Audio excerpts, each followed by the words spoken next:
Alright, hey everyone. We are starting up again with Brennos the Elderhorn. So last time on the stream we did mostly like his skin and furry bits, like all of his beard and the hooves and then a little bit earlier today I cleaned up some of that. I did his face and base coated the green so that we don't have to watch that because it's boring.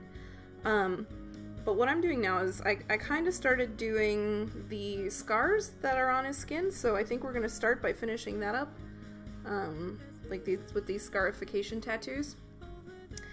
And I base coated these in a mix of Cardic Flesh, Beast Hide, and a little bit of Bastion Gray just to sort of knock down the color a little bit.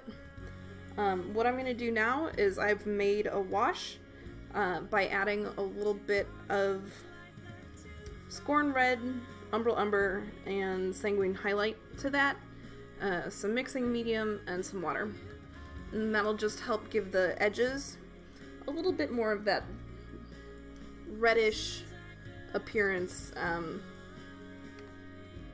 that the scars have without leaving it on top of the ridges so much.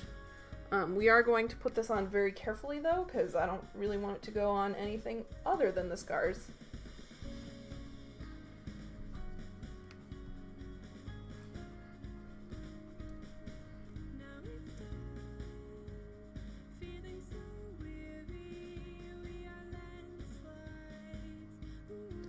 And for this I am using my size 1 Winsor Newton brush.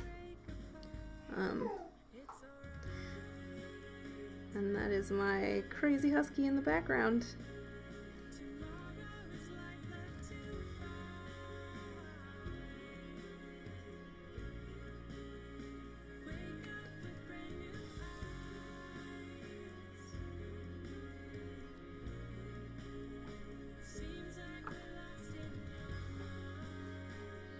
Hi, Patrick.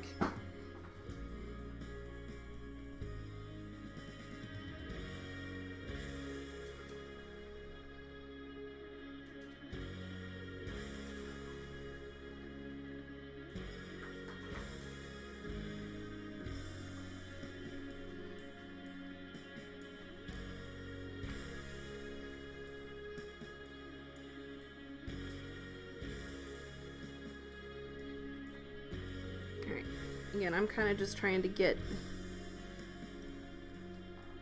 there we go, get this wash around the edges of the scars.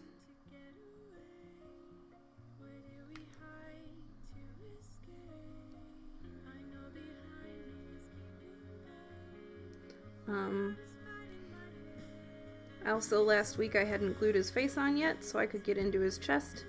I did glue his face on in the last couple of days. That was Tuesday I streamed last for him.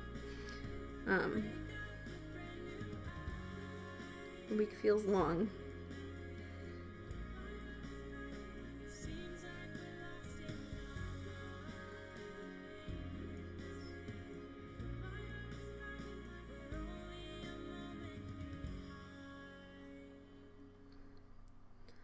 So yeah, this should just help pop these out a little more. They were sort of fading into his skin in a way that I didn't really like. And then when this is dry, we'll put a brighter white highlight on them too to sort of imitate the shine of scar tissue.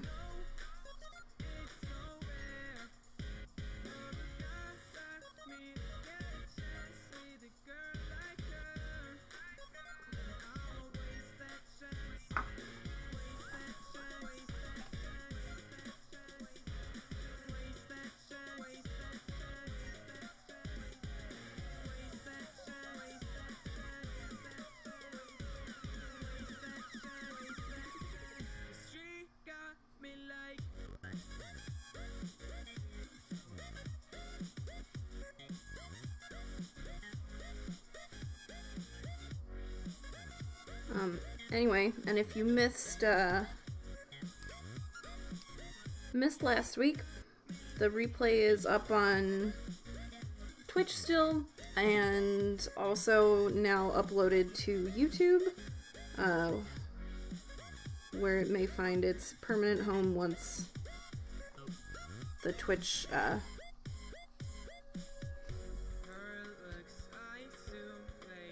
runs out of time.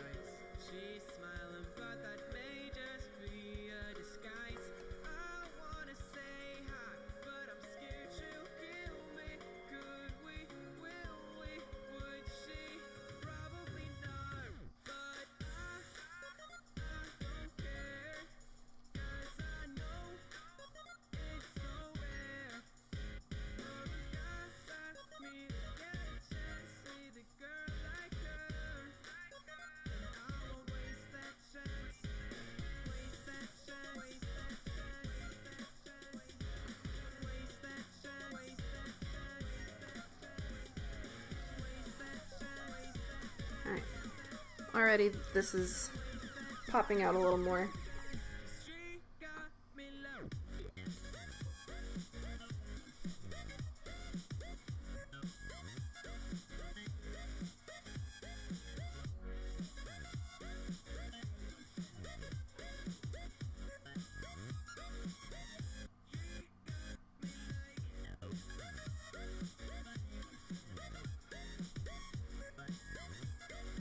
I'm not super concerned if I get a little extra into the skin, rather than like just on the edge of the tattoo. Mainly because it should look a little like it's pulling in from the skin.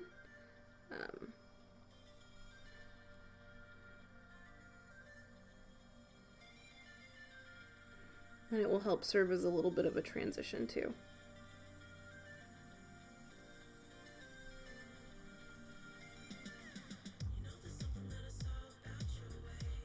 Thanks, Patrick.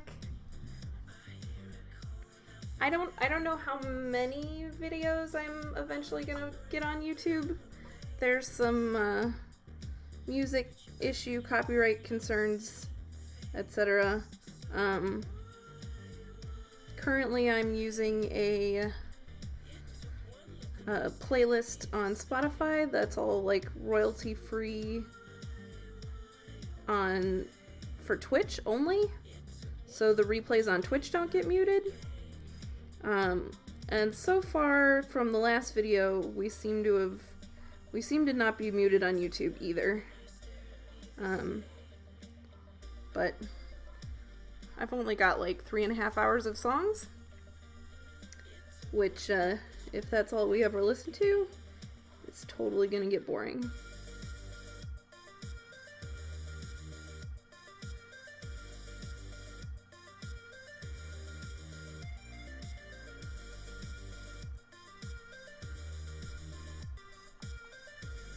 But for now, that's what it is.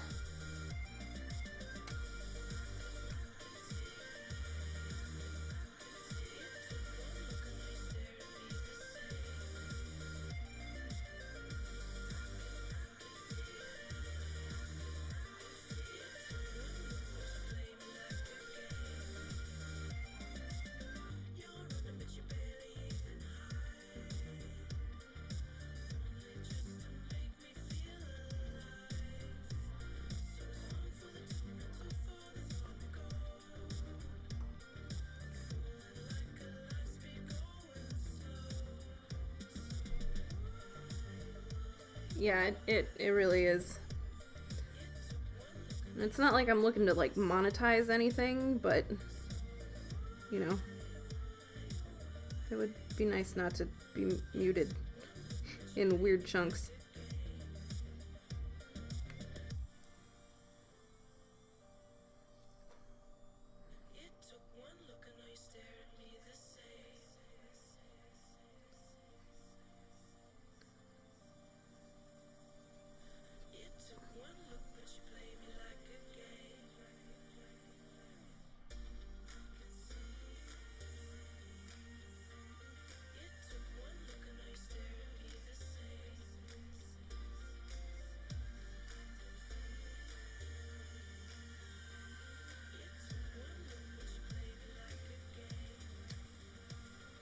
I think I'm gonna like how these turn out with the wash much better.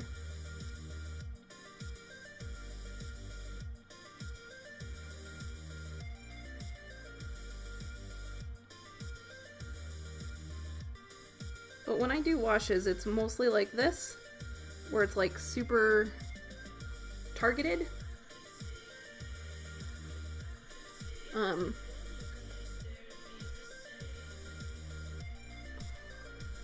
It's obviously I'm not going to be washing this like pink all over everything. But yeah, making your own washes a super valuable tool.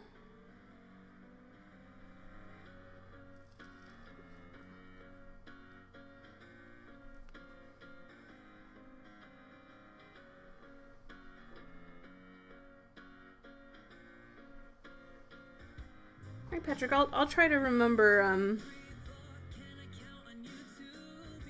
for next time too. Such an awkward angle.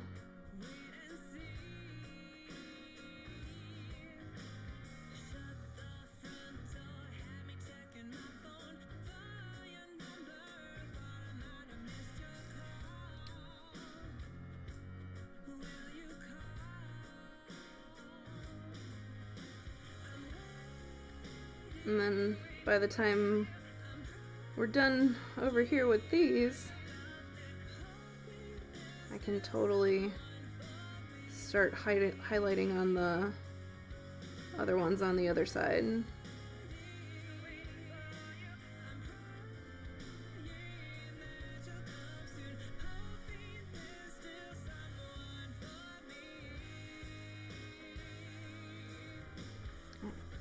Now he's got some down here that I didn't get.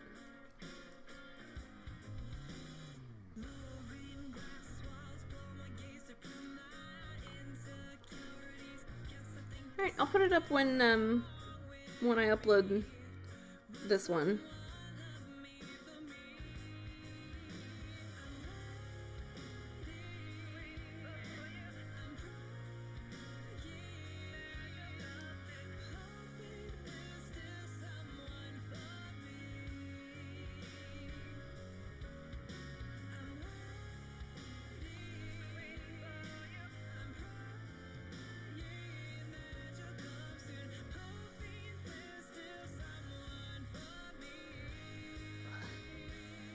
There's this, his giant staff is like totally in the way.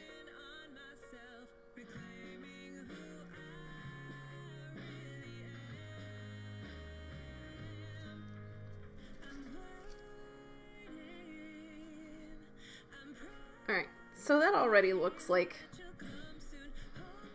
they're a little more vibrant and noticeable. I did seem to miss a spot down here though.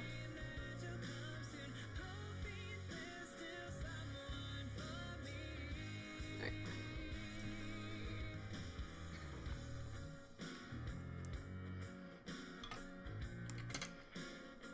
Okay, so next what I'm going to do is mix up a bit of a highlight color for these. I'm still gonna start from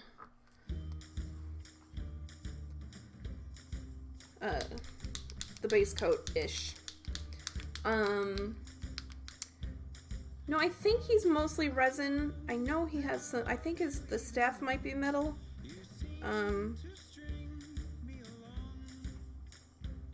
Yeah, he's a mix of metal and resin. I don't remember what mix, because he's been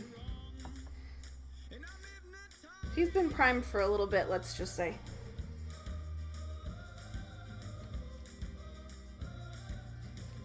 I've had this guy like sitting on my table for a long time.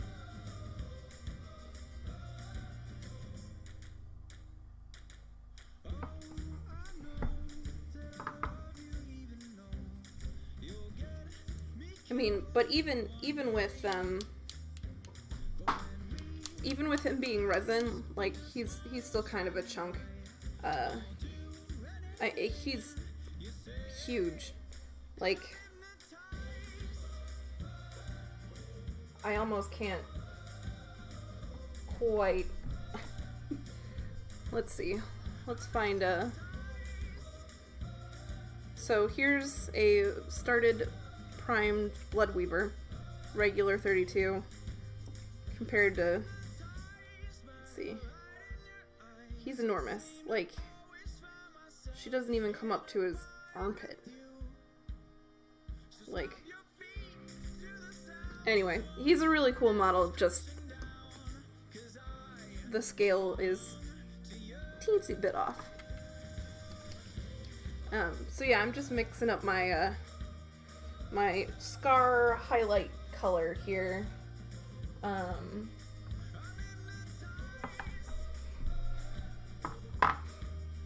Because we definitely want it to look a little lighter and almost shiny. So to my base coat, I'm actually going to add a little bit of Rindflesh. And a little bit of Men Off White highlight.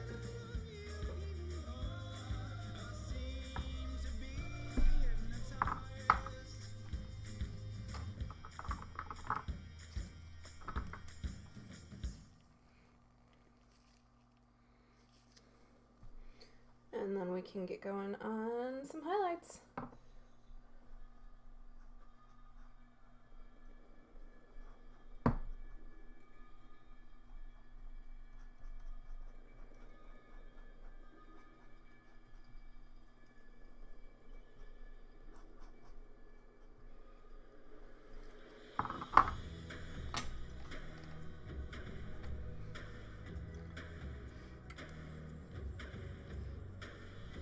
Alright.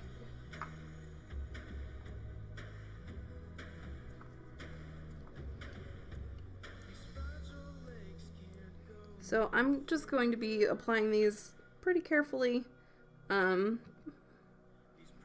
Not necessarily to the whole, like, the whole part of the scar. Some of these are actually really thinly sculpted. I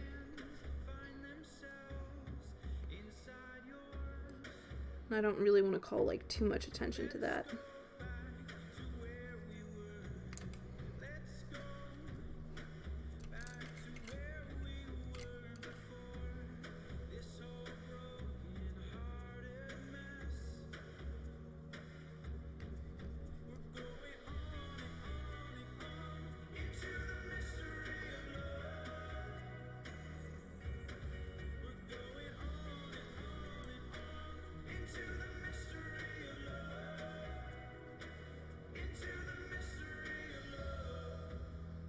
And I'm not super worried about, too, like, if there's a little bit of a broken line or something.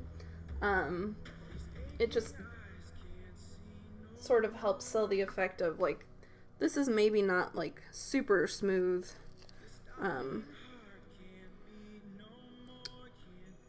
Scar tissue or anything. Like, maybe it's a little bumpy.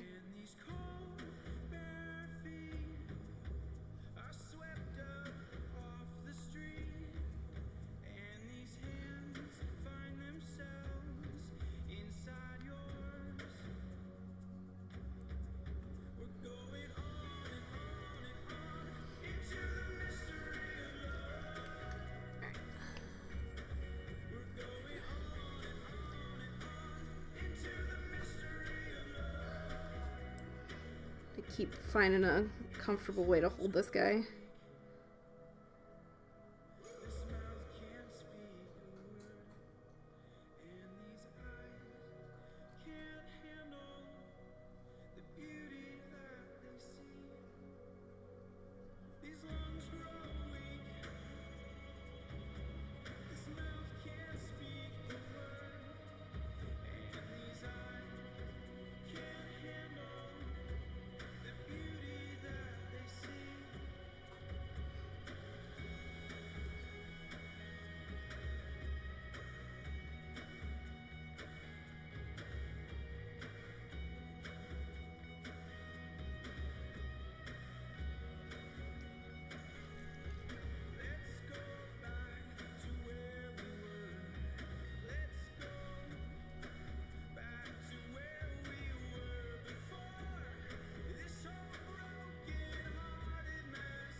Alright.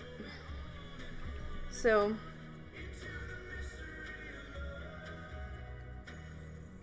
they're definitely standing out a little more.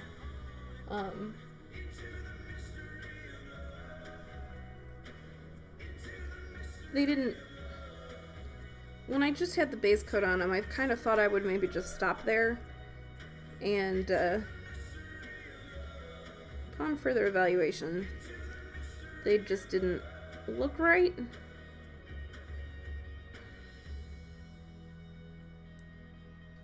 So you can always reevaluate.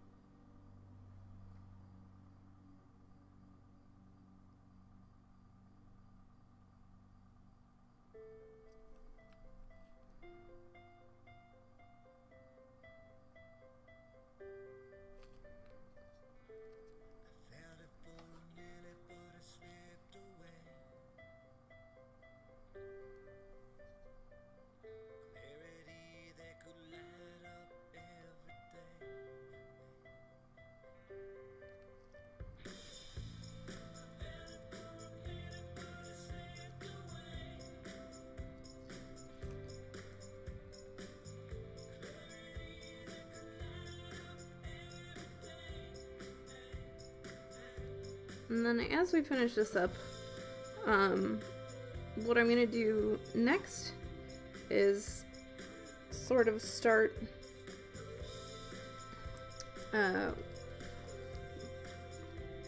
doing some freehand on the back of a kilt skirt. What do we want to call this thing? And we're kind of going to keep in mind what some of these scar shapes are and try and repeat them again in the fabric of the cloth, just at the bottom. I don't want to get too carried away here with freehand, but it's kind of a large area, and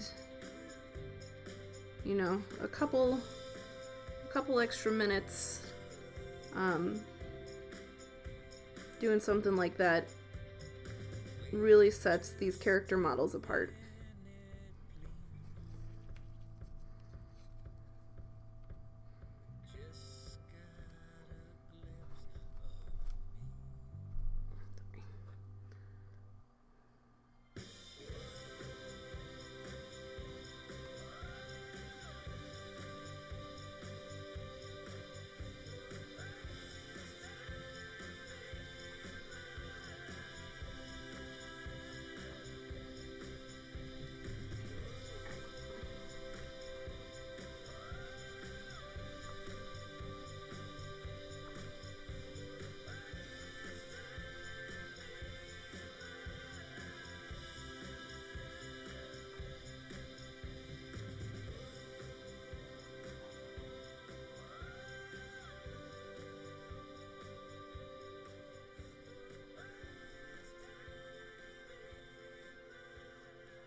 I just gotta get on top of his arm here.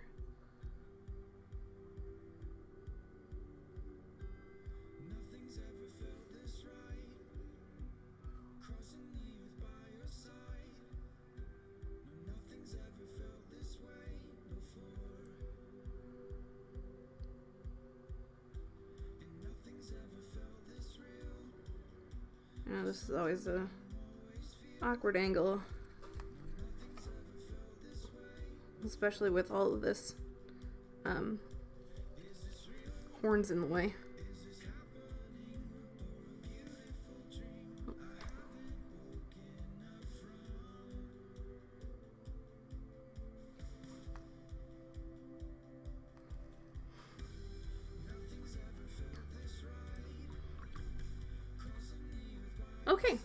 so that's it on the scars, which kind of finishes up his body mostly. I generally come back later, like when I do the horns, to do like the fingernails and the hooves and stuff, since they're kind of all gonna be that color. But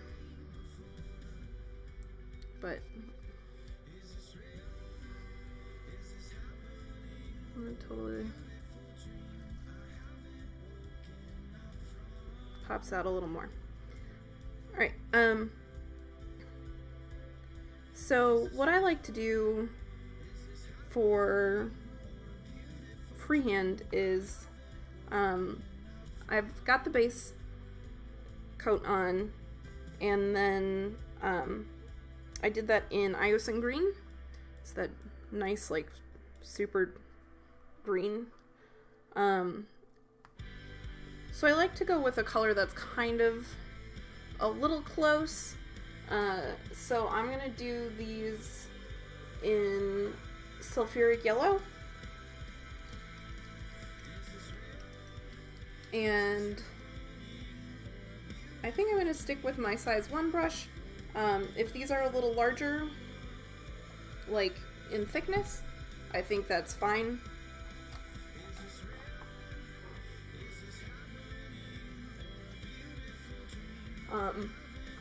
So on my, I think both of my Morvanas and my Kruger that I've painted for circle,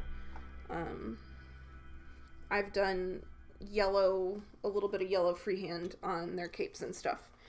And since Brennos is Morvana's character beast, figure we'll have him match a little bit.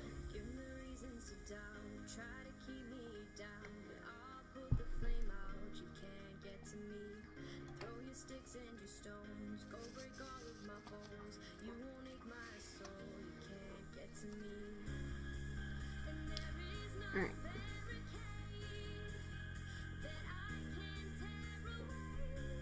So mostly I kind of keep in with the sort of lightning and circles and stuff. And if, like, they're not super precise or super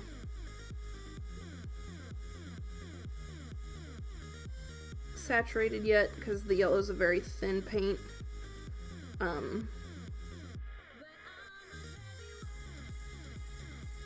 that's fine. It's totally fine to go over them a couple times to sort of refine the shape, and then come back with the Iosin green base coat too, to sort of fix things up. So for now I'm kind of just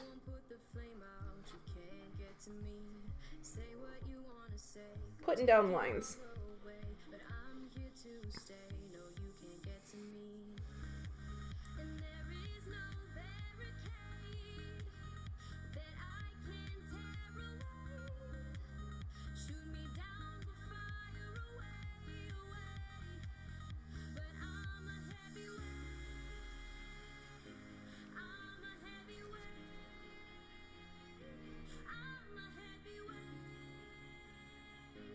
There's a lot of these circular half circle motifs in his scars, and also in like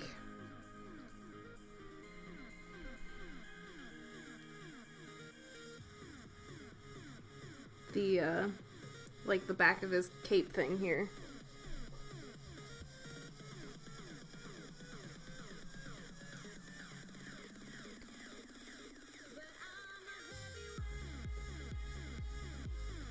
So I want to make sure that I'm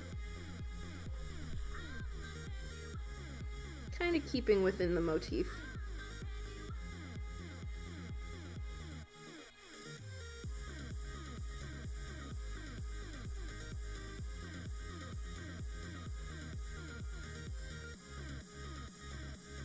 Like, that's a pretty thick line. Some of these are a little thick, and that's totally fine because we're going to come back and sort of clean up around them.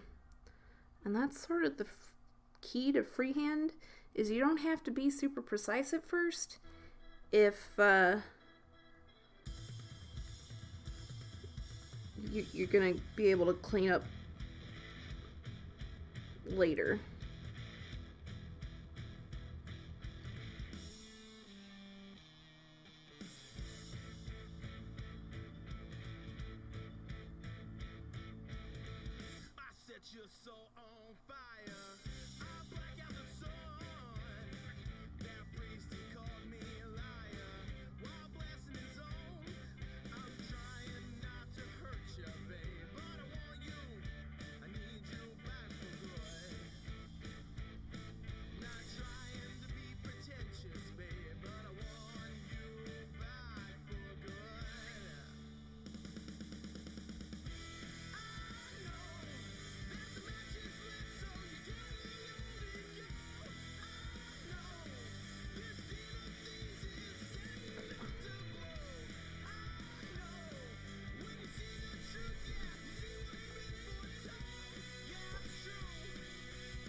And we're not going to get too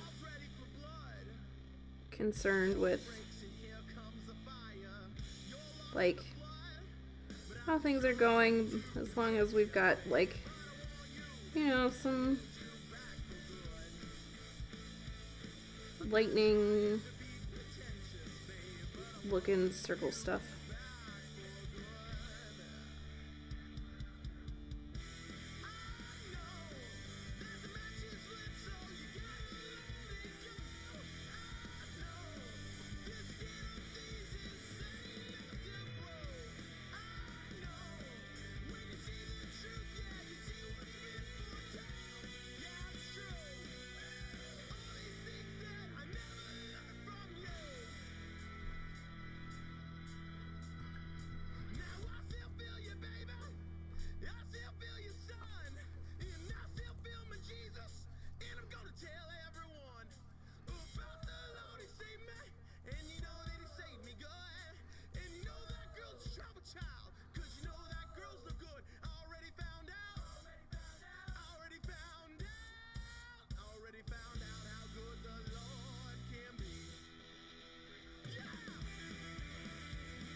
Alright, so while I'm doing this, I'm probably not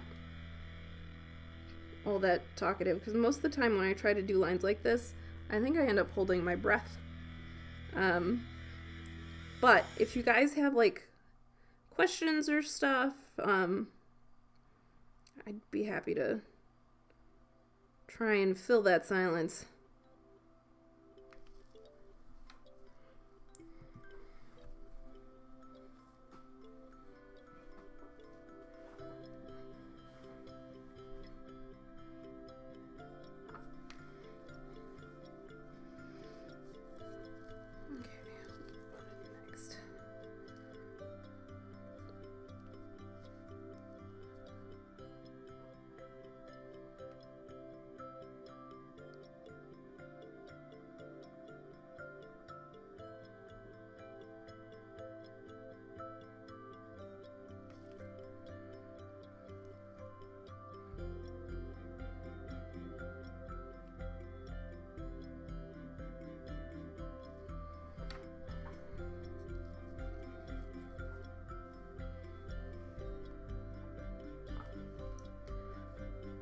I do kind of almost try and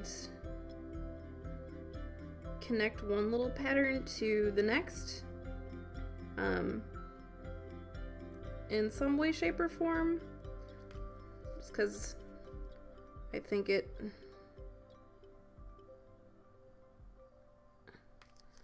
helps the eye flow from one to the other.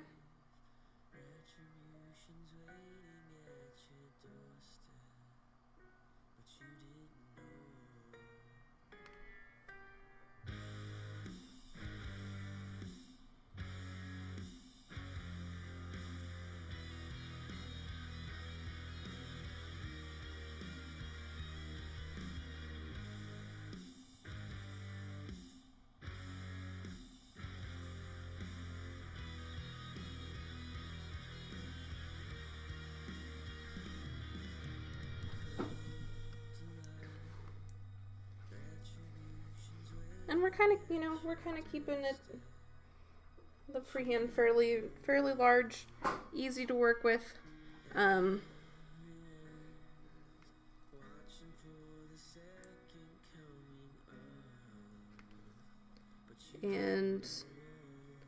totally rough right now.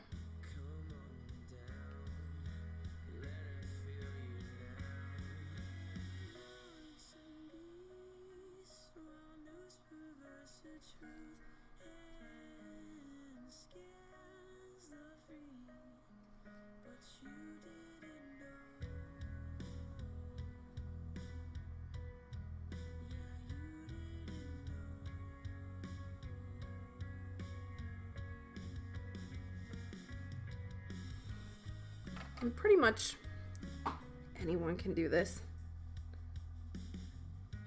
Just requires lines and patience.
Alright, how do you guys think that's looking so far? Just a little extra interesting?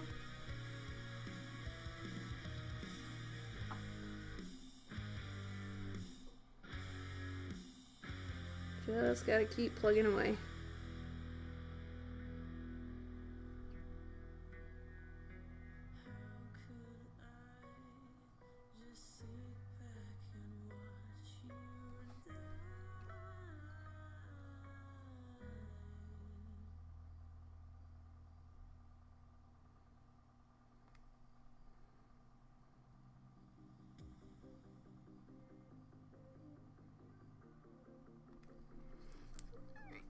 This bit over the really intense fold is going to be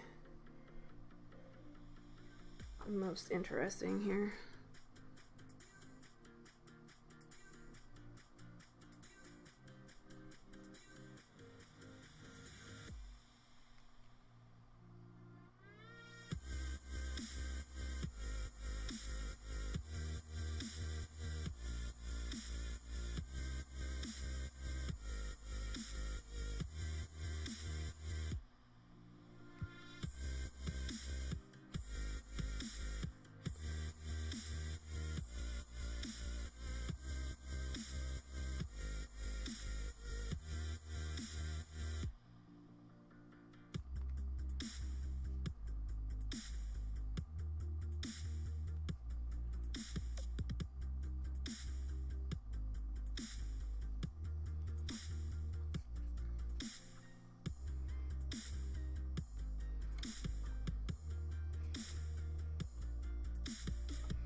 Alright, and then as far as like this area under here, I'm gonna do a little bit,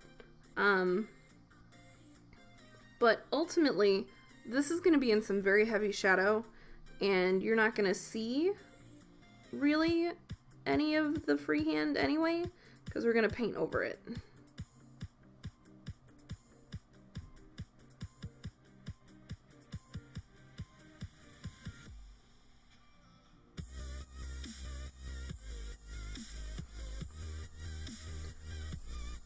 So I'm kind of going to lead into it a little bit, you know, maybe put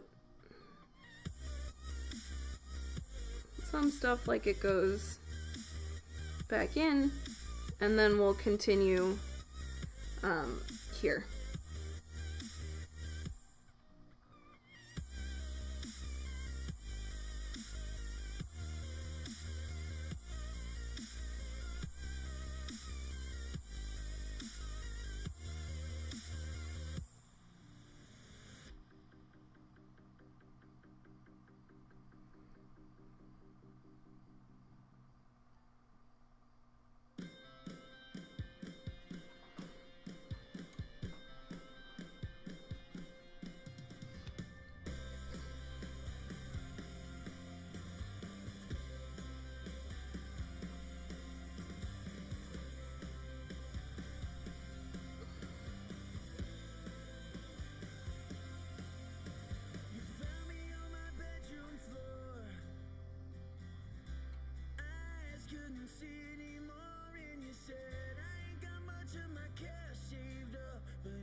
Sometimes getting the right angle on these with stuff in the way is not super easy.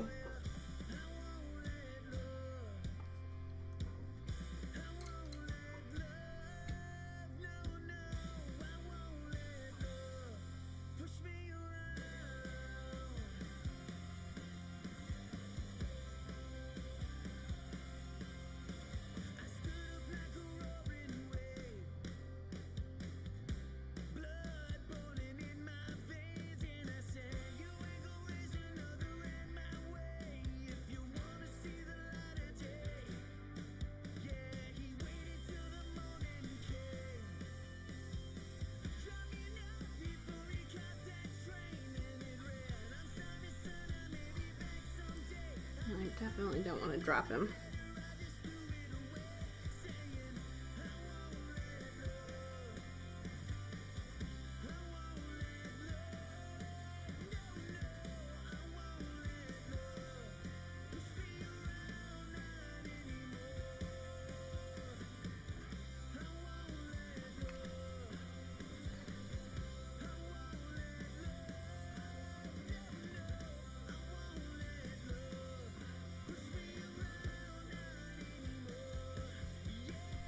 Alright.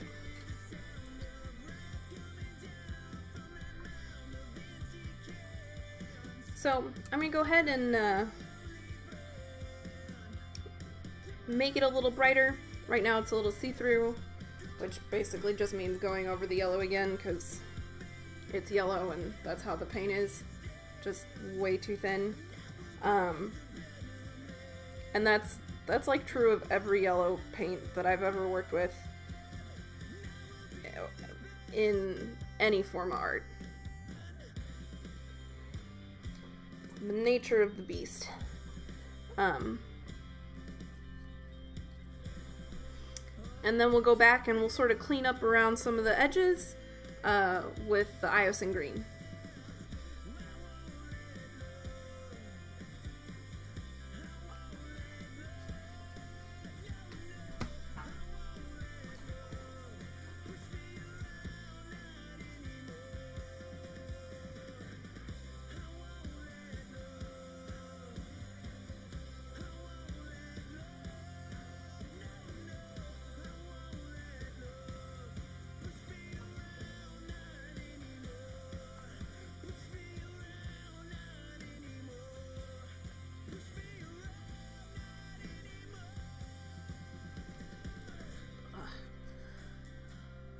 Hanging on to this guy too much all day.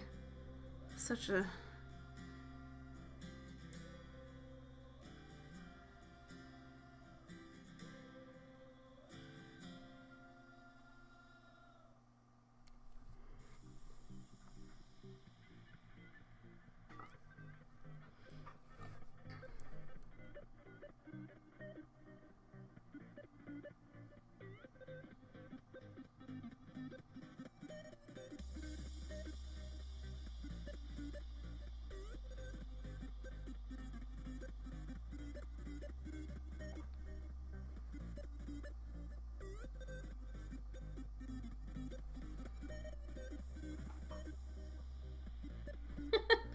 Thanks, Patrick.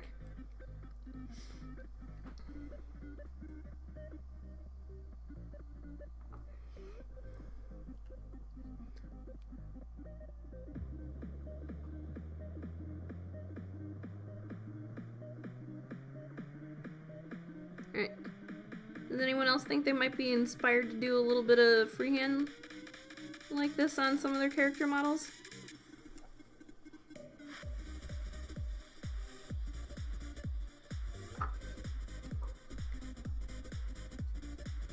I've been tempted to add some to like Crix Jacks as well, just because they're also kind of boring and have large flat spaces.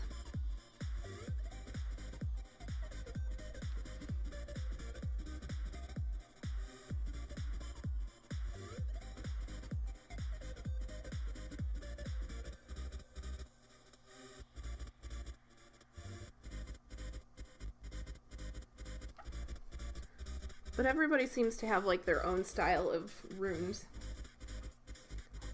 Do I do anything special? Not really. I kind of just, there, you know, there's the base coat. Sometimes if I'm doing like smaller freehand stuff, I'll do my highlights first, actually. On the fabric,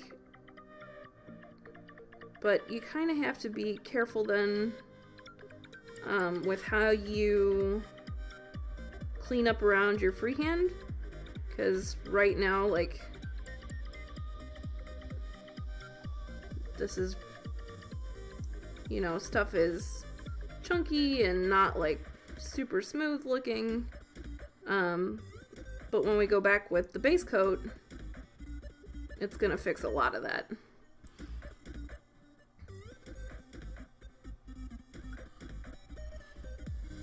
Yeah, I think they would be a good candidate for freehand. They must have some creepy symbols and stuff going on.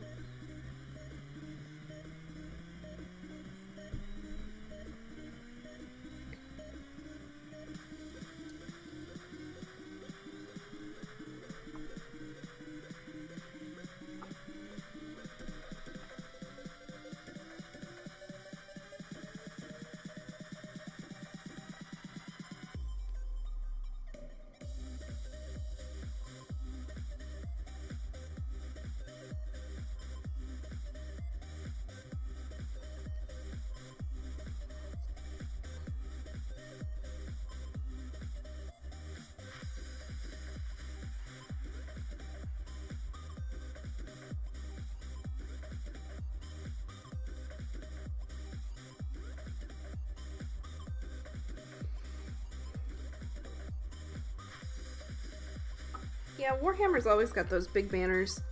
I've seen some really amazing work on those. Like, tiny little, you know, full-on paintings, like, of battle scenes, and I haven't tried to do that yet. I mean, I probably could, because I'm that sort of slightly obsessive, detail crazy kind of person. But that's just me.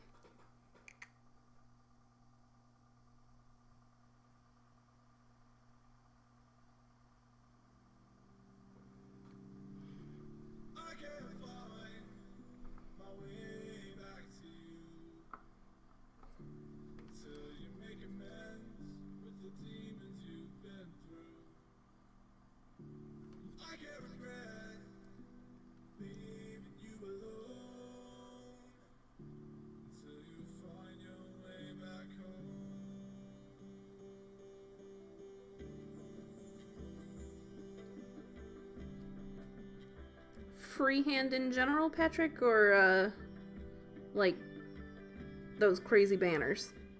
Because I could see a class on either one being interesting.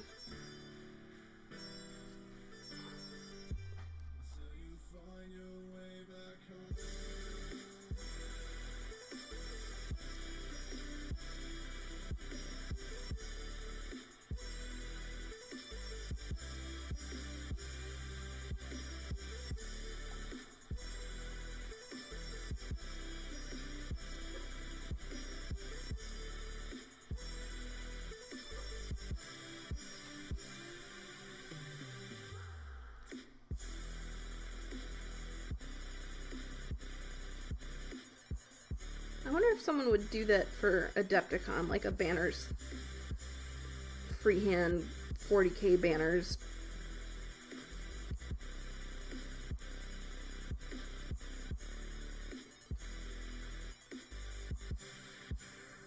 It sounds like an Adepticon thing.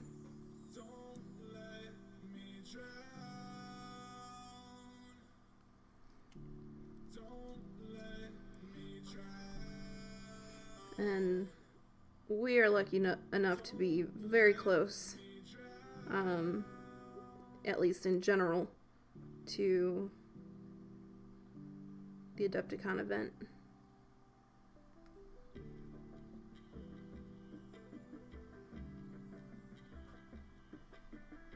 Have you ever been? I mean, I go every year, but not everybody's like, oh, hey, look.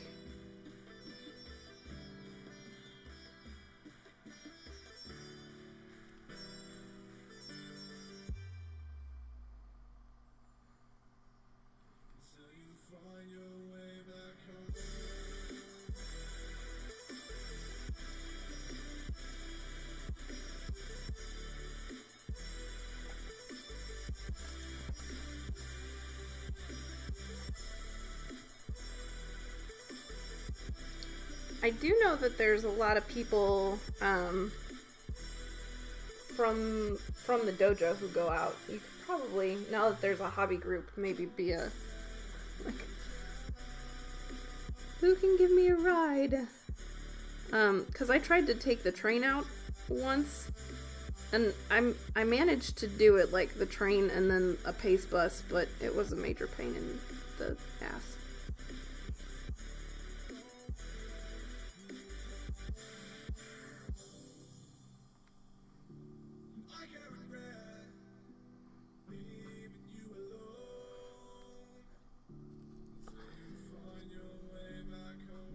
Alright.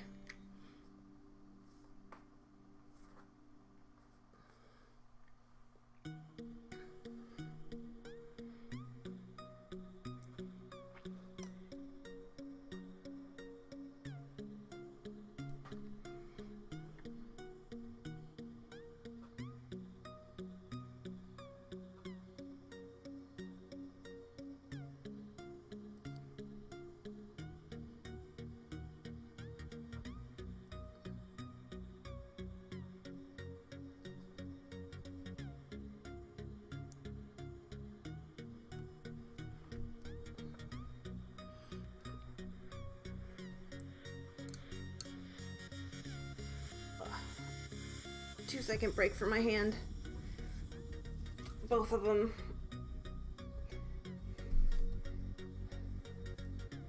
And that is the one thing about doing freehand is I end up like really exerting force on my brush, and I probably don't need to.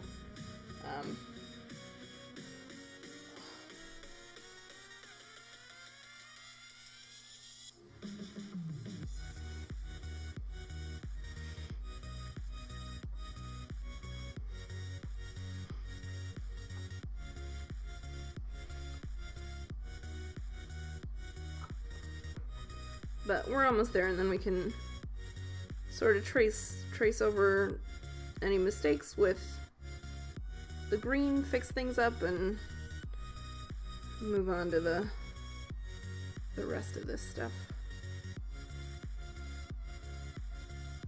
But yeah, Patrick, you should totally try and organize a dojo hobby group goes to Adepticon sort of day.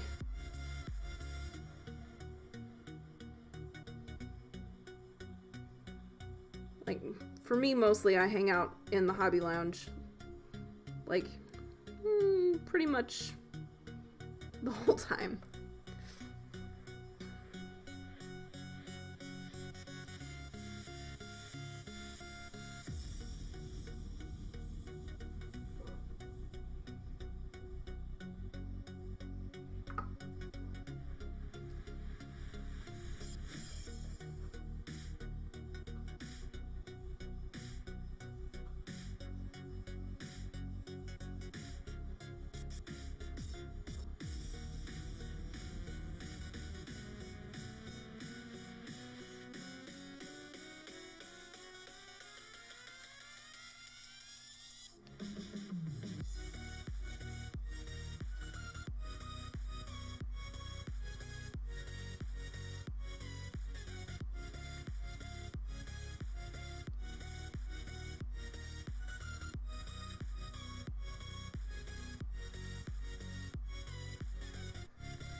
Almost done here.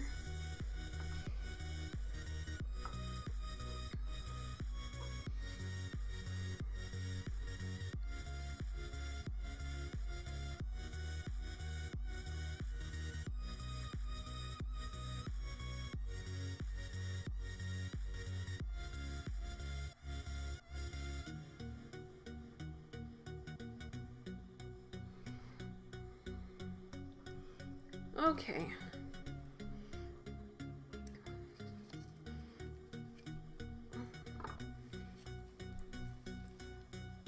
So now I'm going to grab the Iocin green that I started with,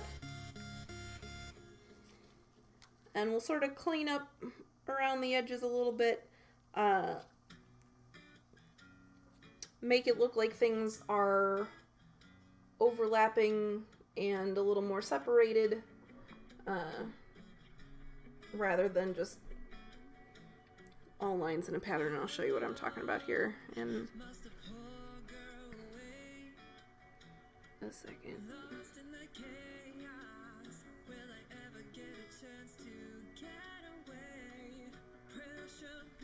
So this just kind of helps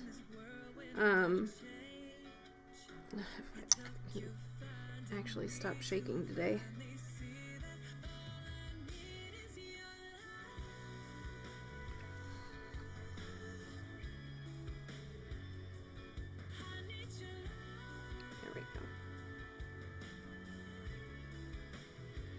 Alright, so for instance, where these two lines overlap, I'm going to give the circle preference for being over the first lightning bolt. But then I'm going to do the opposite here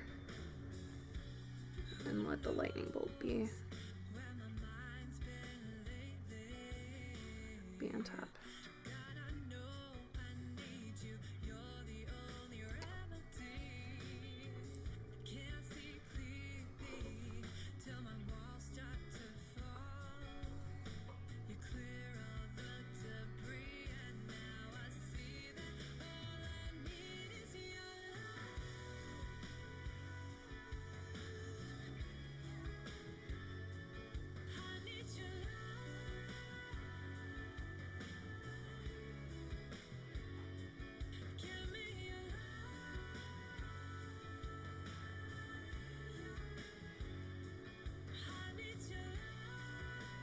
And just kind of keep cleaning up a little.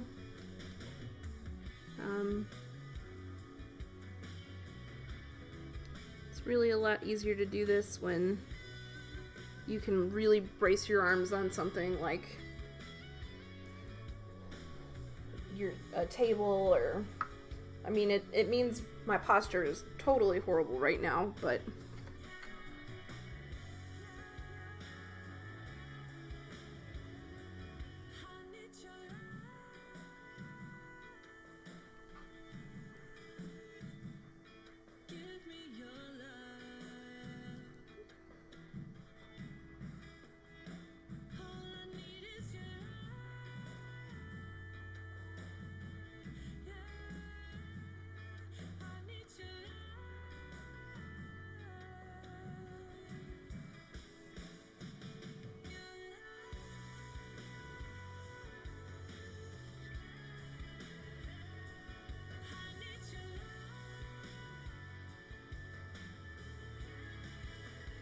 this just helps give some sharper, less fuzzy edges, better points, that kind of thing.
And then as far as like which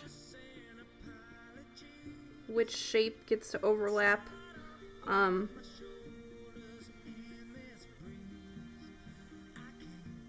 kind of just am like, well, whatever makes it most interesting.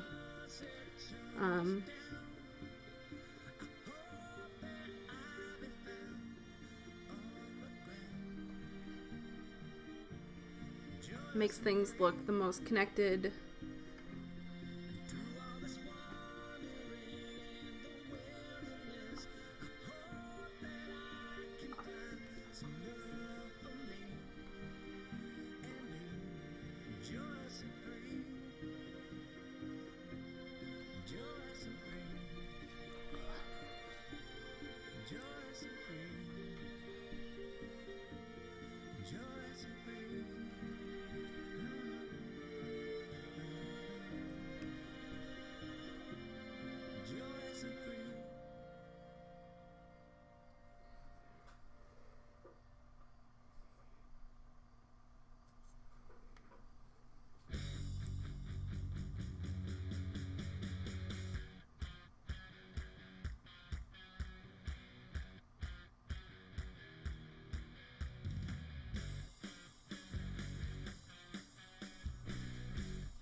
Yeah, I'm definitely like holding my breath here.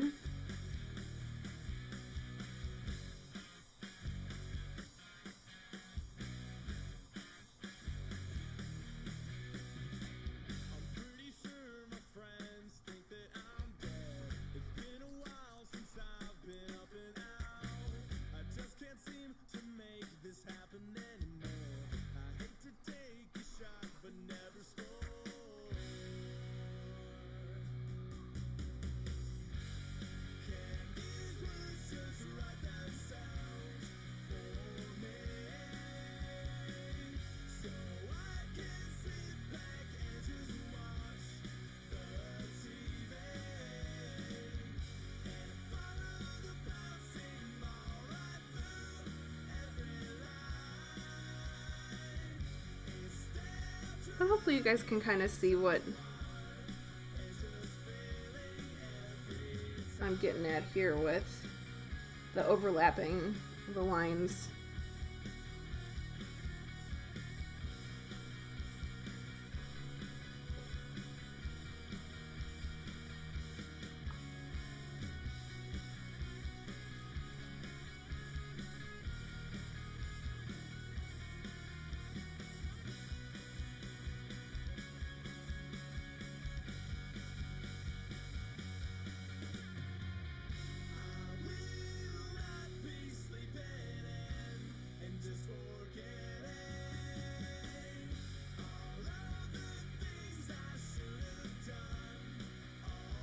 Again, just kind of cleaning up some of the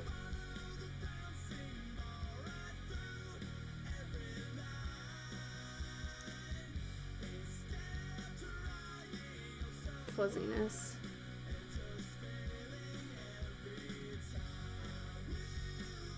Oh, that's fantastic to hear.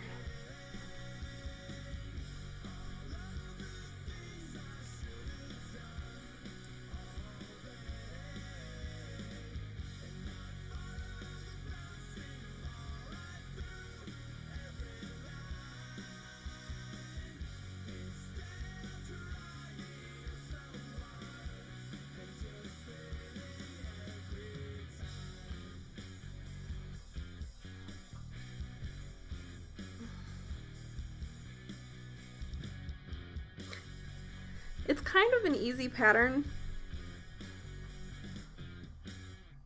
So I'm it feels very effective for what it is.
He said it about lightning.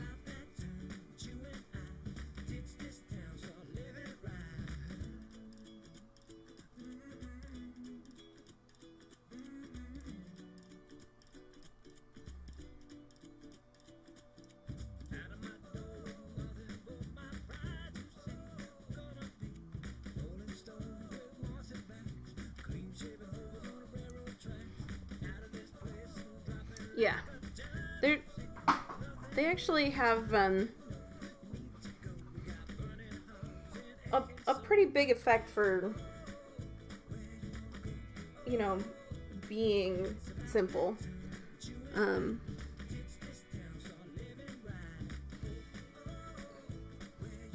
You know, it just looks like you went the extra mile.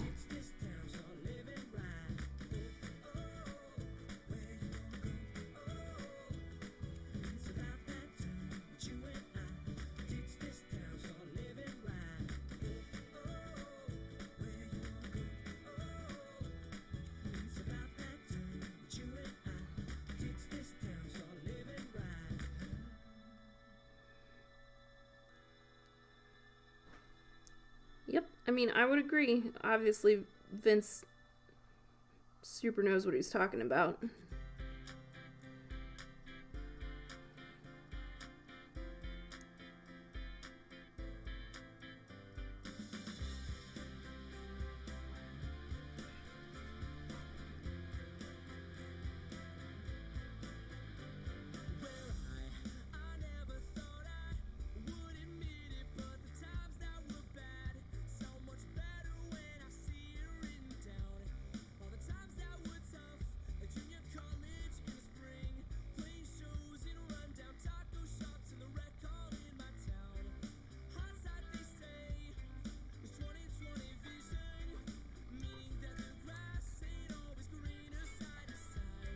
Yeah, that Minotaur would be a great place for some tattoos. The secret to tattoos on skin, though, is once you put them on, you gotta glaze over with the skin tone again. And it sort of makes them look like they sit in the skin, like a, you know, real tattoo should.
Yeah, otherwise it does look like war paint.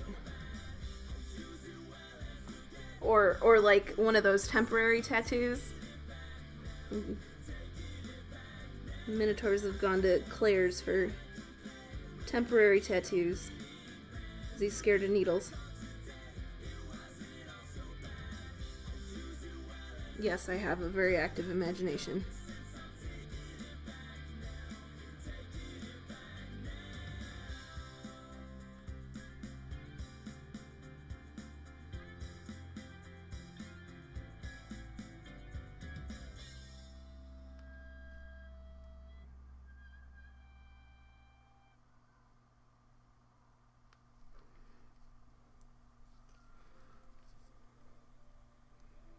It would be hilarious, though.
He had 2 amputated arms.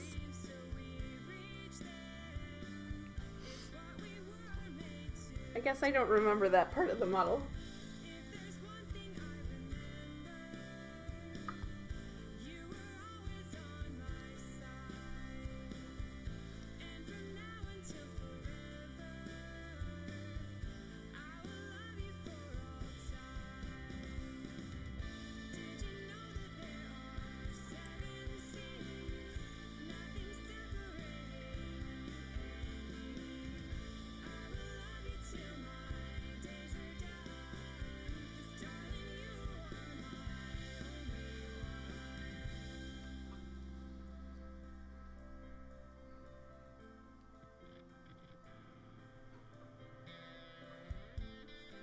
Oh, yeah, pretty much everything I do for Circle is for Chad's Army.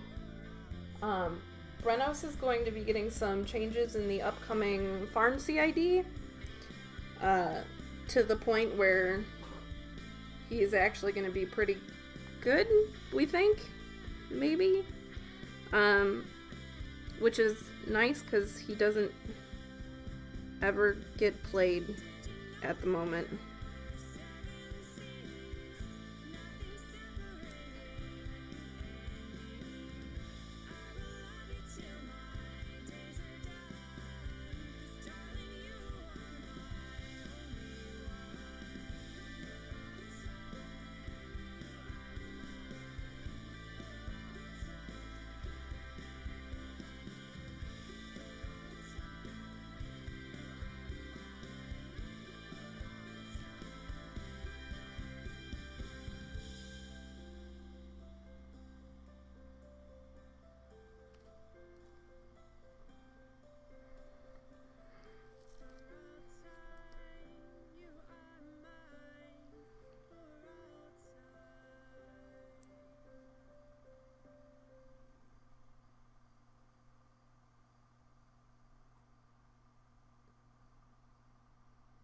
Yeah, hopefully, I think it's gonna be pretty neat.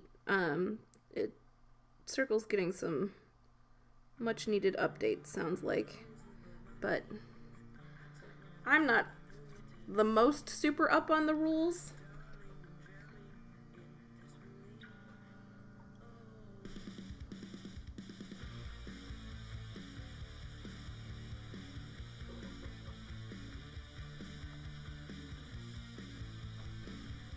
Yeah, I'm sure he was probably playing, you know, War Machine.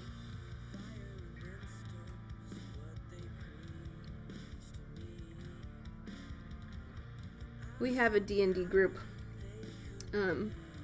but currently it's all online, so no fun models for me to paint, which is probably okay. God knows I've got enough to do anyway.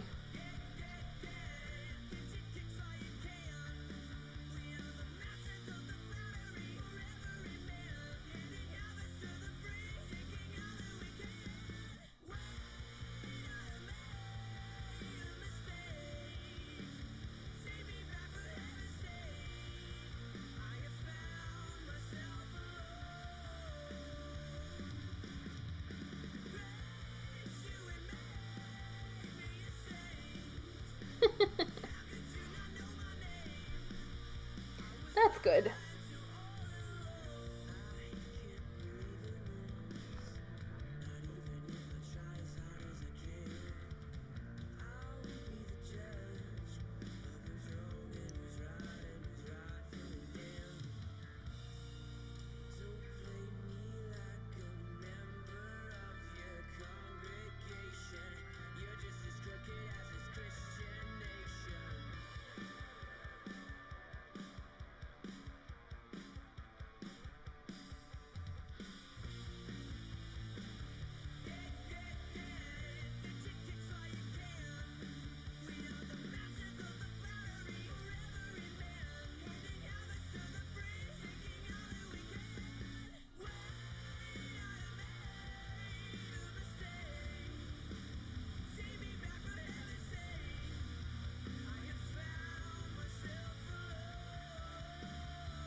how many models is that?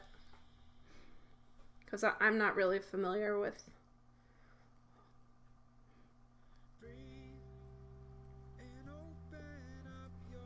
what you're talking about.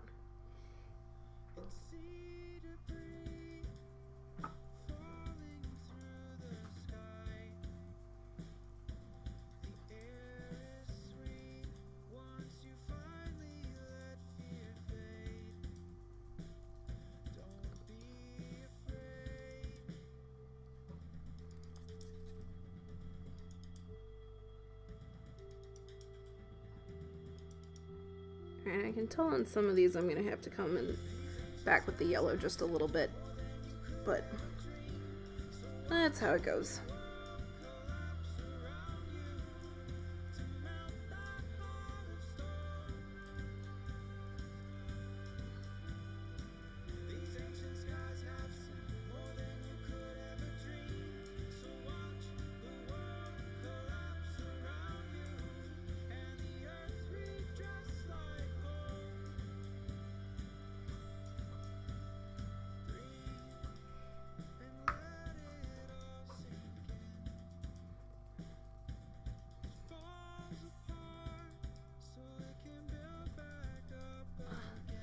Getting into this one overhanging spot here is just kind of a pain in the butt.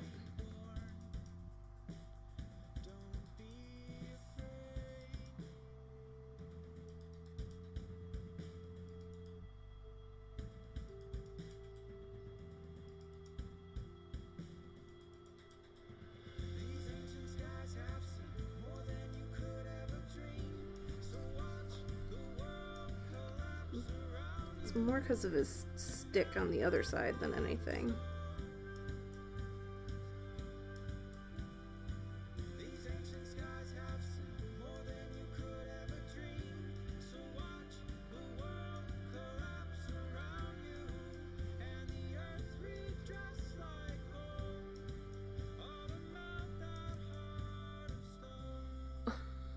Oh man, that's a lot.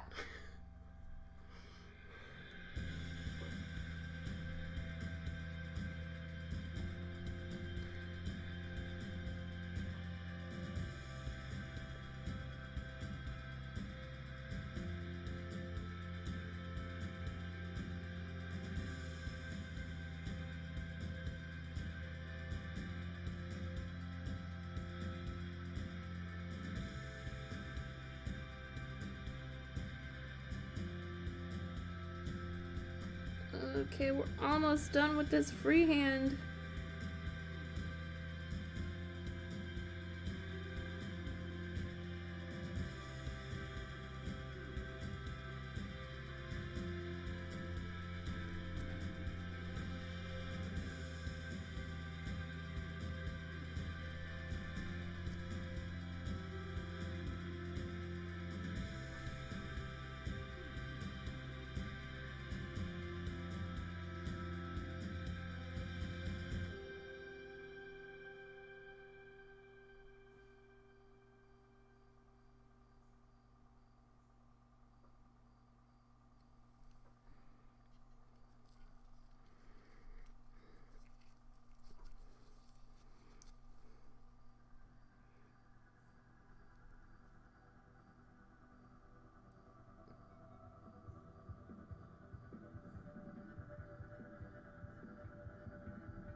Well, that's a good chunk.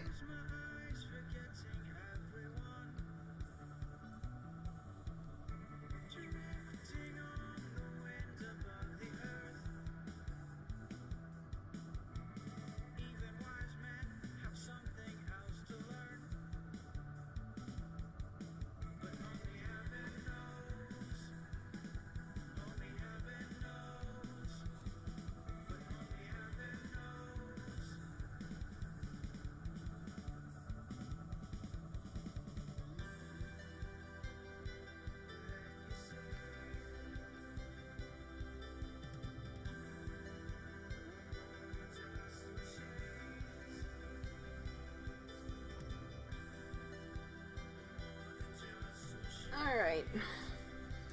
We're gonna leave it at that for now. We'll probably come back to it later after we do some more of like the green highlights and shadows around it. So yeah, there we go. There's some freehand that took like maybe an hour total. Not too bad.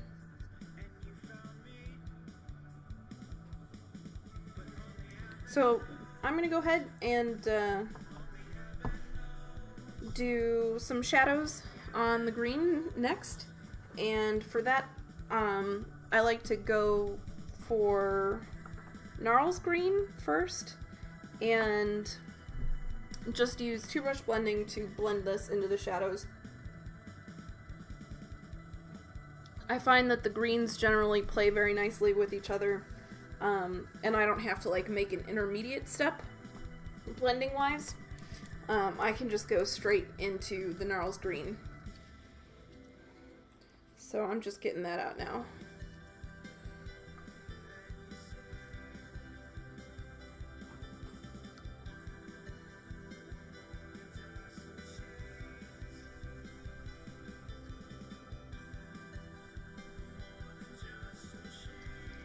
And again, these are pretty much all P3 colors, just because they work well for how I like to paint, because I basically learned two brush blending before much of anything else.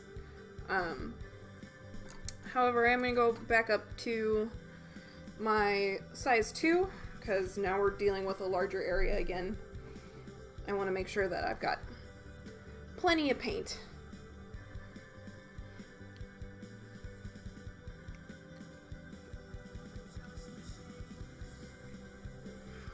And pretty much we're just going to put this over some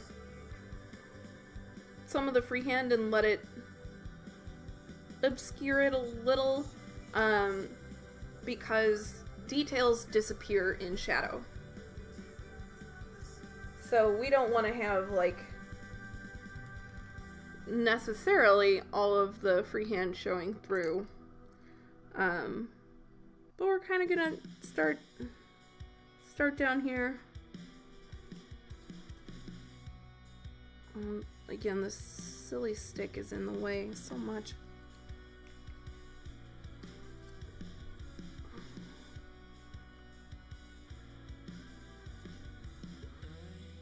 And then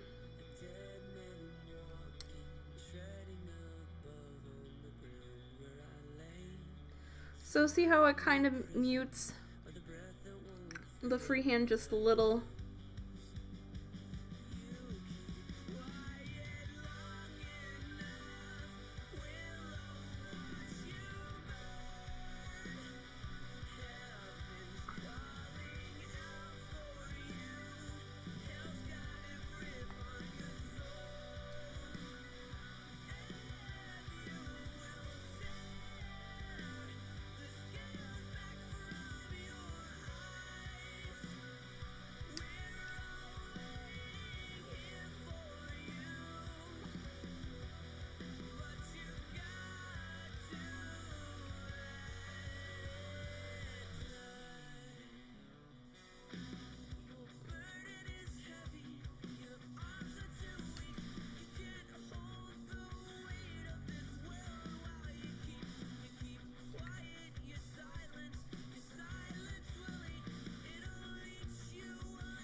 That's good.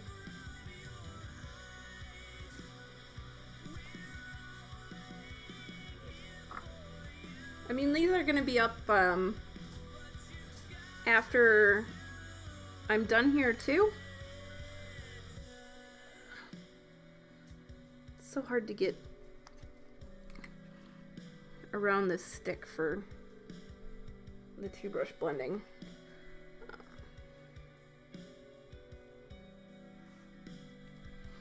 So yeah, I'm really covering up a lot of this down here.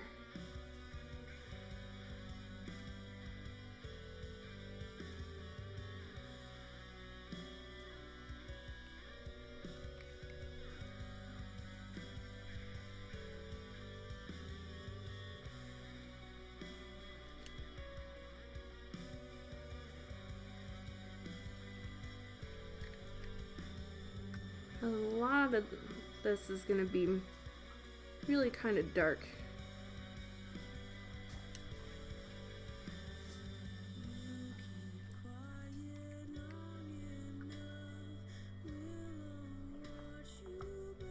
And then if I don't want it to completely disappear, I'll sort of give it a little bit of a glaze over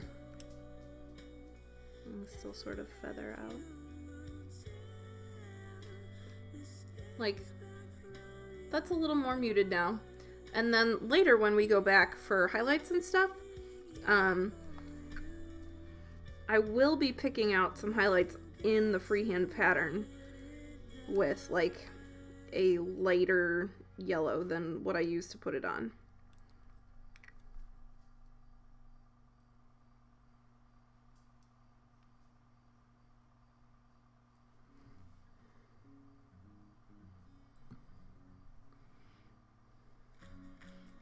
I'm not 100% sure we'll get there.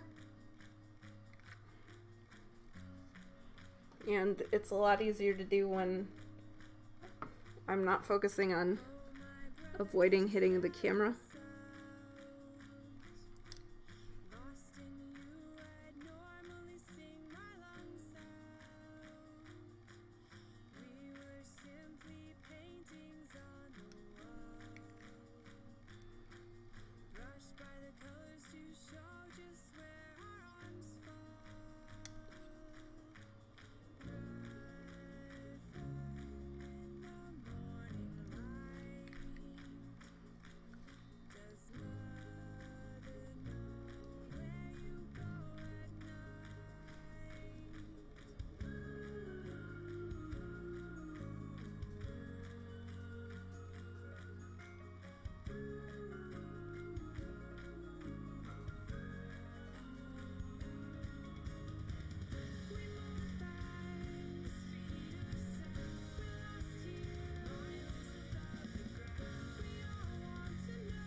So I've got a little bit more of a glaze on my brush now, just to sort of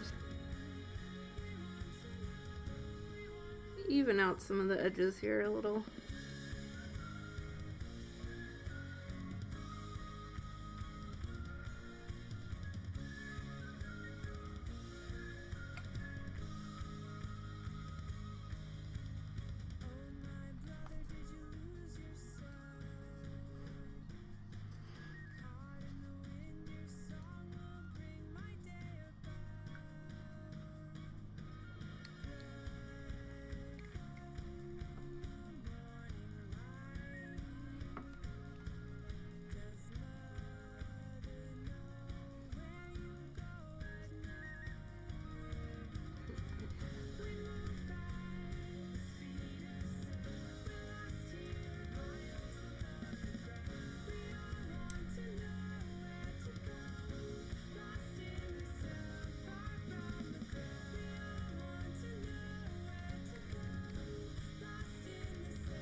And again, I would kind of say this is right now a little more of a light base coat, heavy glaze, somewhere in between there.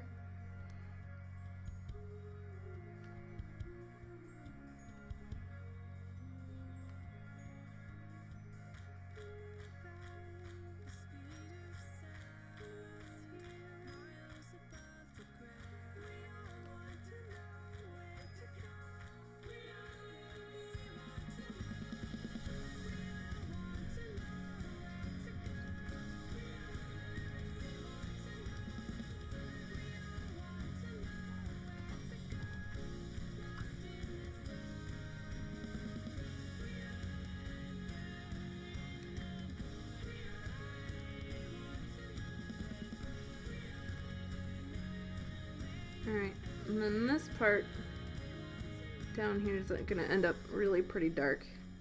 I do want to make sure that I blend out what I've put down before I get too far.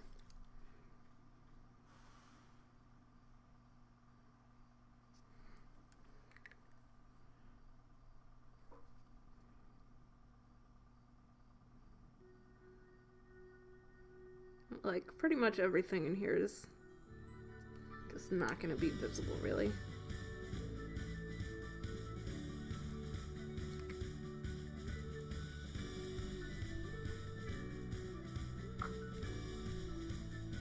And we are going to come back with a darker shadow here in a minute, too.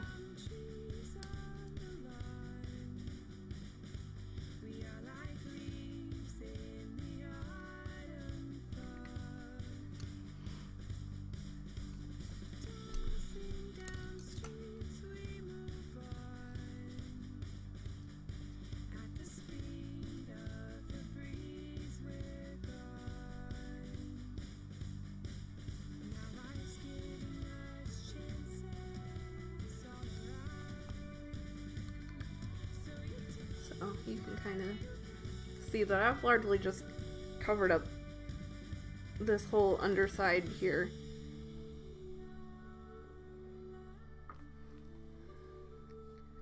I'm actually going to come back and add a little more even.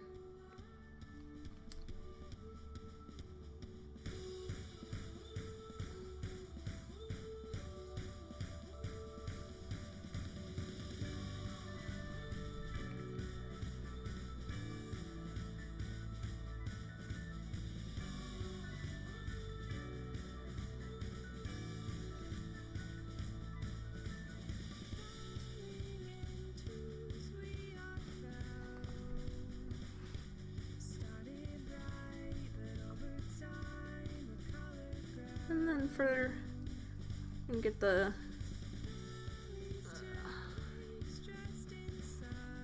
inside here.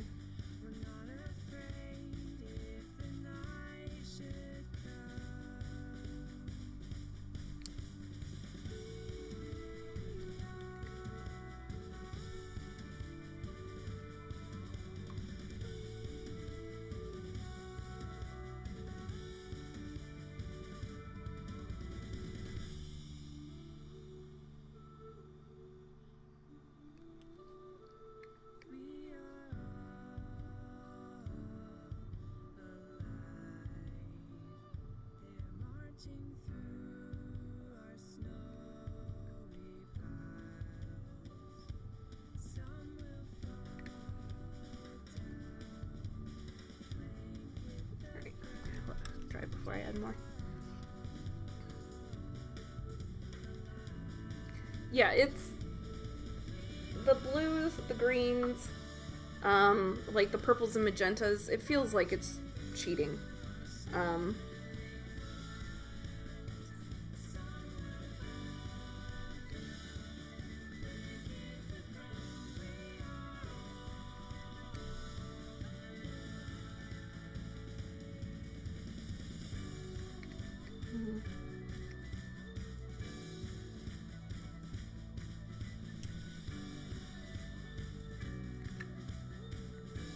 I mean, I'll probably still end up with a few rough spots. That seems to be par for the course for streaming for right now. Again, they're easily fixable with glazes. I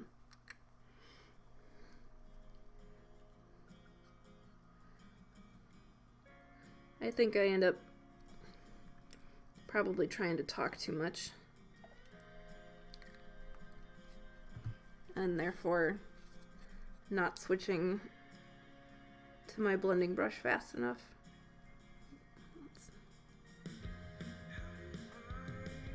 And, you know, being concerned with like, oh, am I under the camera?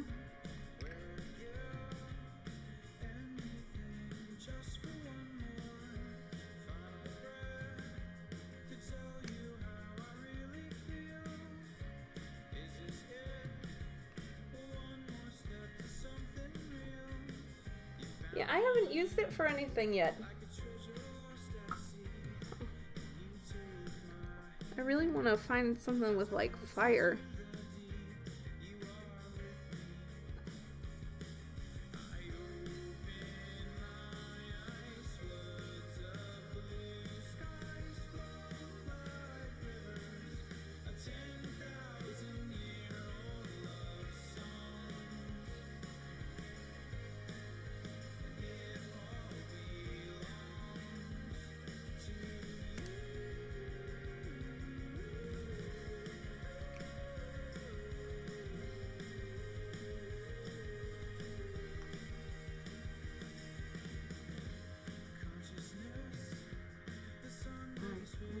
Just get under the very edge here.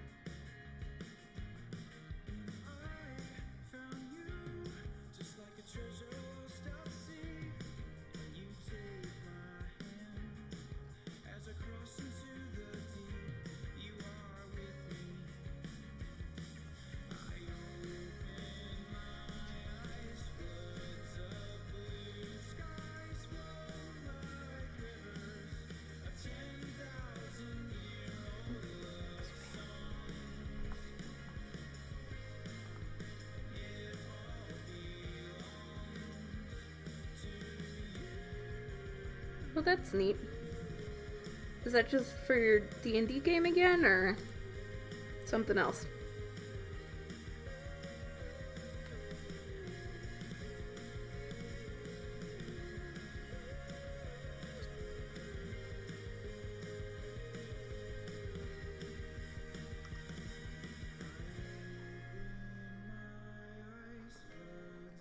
Alright, he's kind of got this a little bit,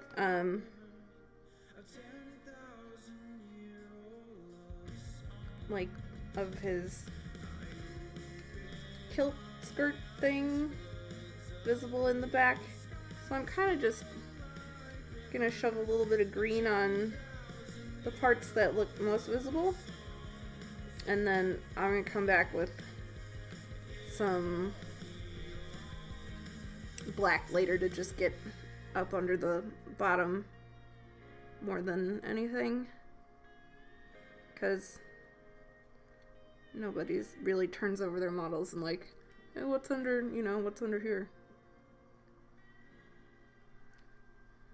As long as you can't see it when you're holding it up and looking at it in front of your face.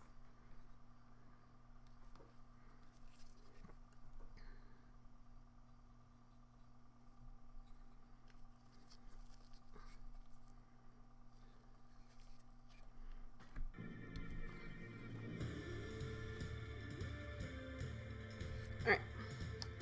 Go ahead, we're gonna move on, doing the same thing, shadows, for his green hood. We'll call it a hood.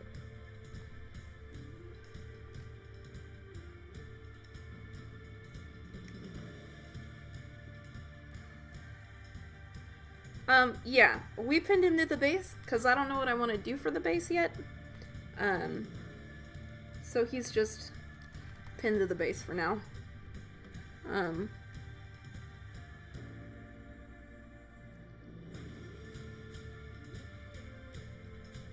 And then I'll sort of decide later what I want to do.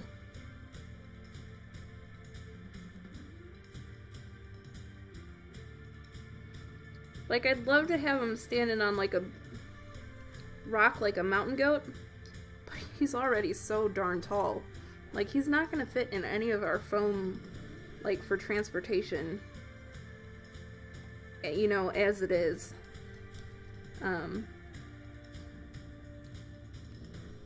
So I have to sort of curb my enthusiasm for making him look like a mountain goat. It's unfortunately true for all of the goat models. Like, they're just tall.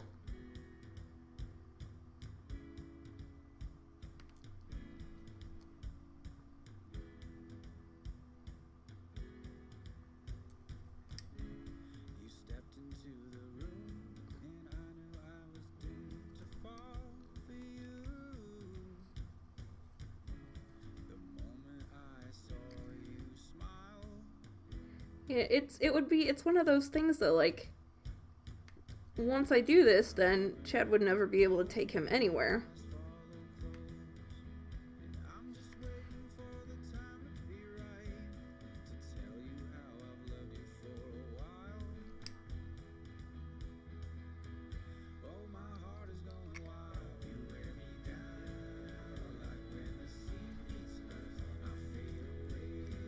Well, that's an idea.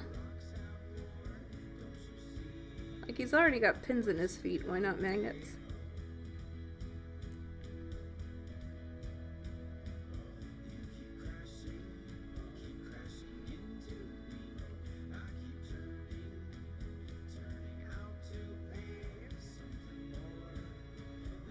And I definitely have some, one of my favorite things to use for basing with, like, rocks like that is pine bark nuggets. And I have a whole bag of them.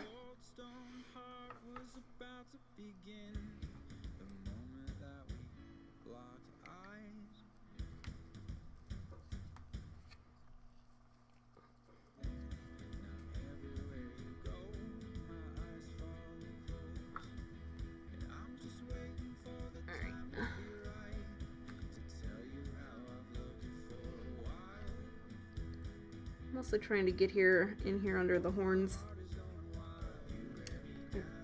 I know they totally kind of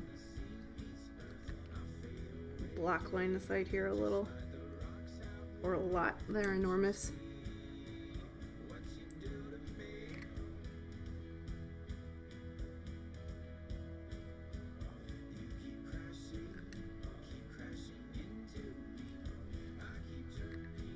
And I'm kind of just trying to add closer again.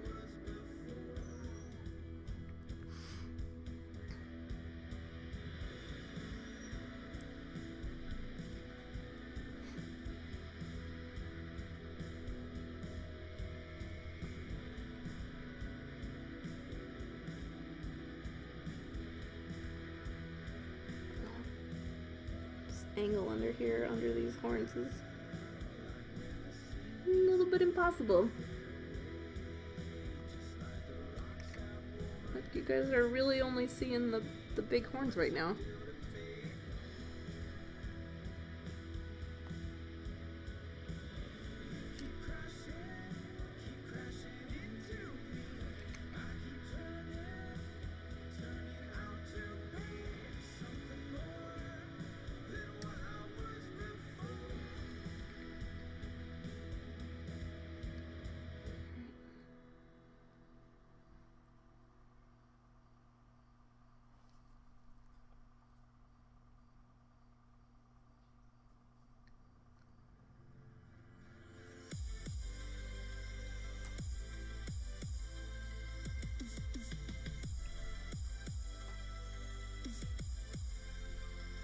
Yeah, it's mostly just the,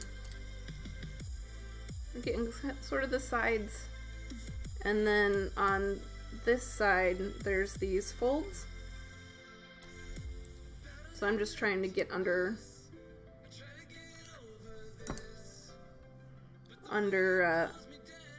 the folds in here, like, just kind of the bottom. But since this one, like, is higher up, most of this is all going to be highlights anyway. I am going to shade a little down here,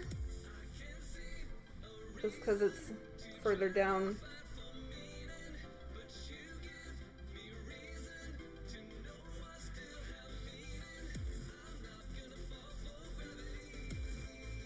And for the most part, probably not really going to need to blend too much in here.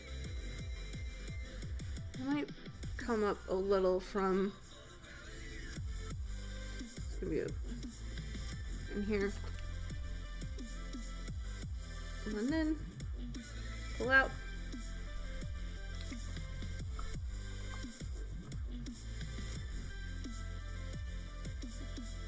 Some more paint in here mostly. And then here we'll put the paint down. Start from the outside, and then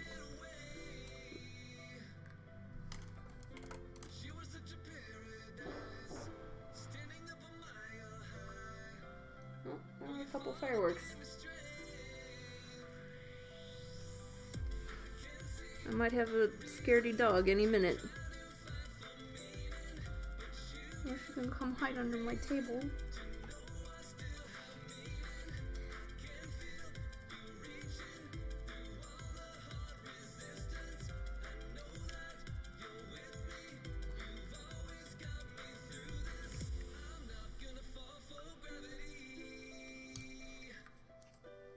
It's okay, baby. Yeah, my dog has decided just this year that she doesn't really like fireworks at all.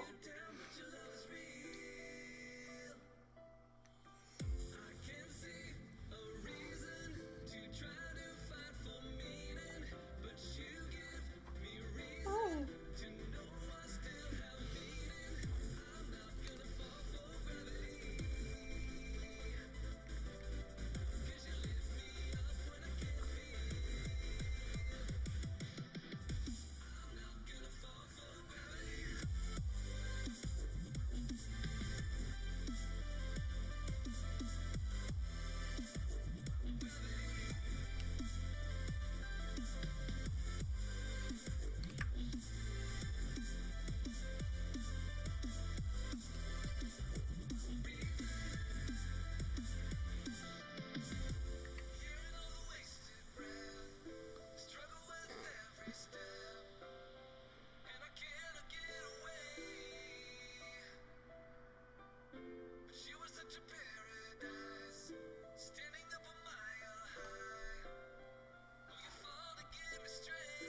And then, for any of you viewers who are also War Machine fans, my dog is a husky. We named her Sorsha.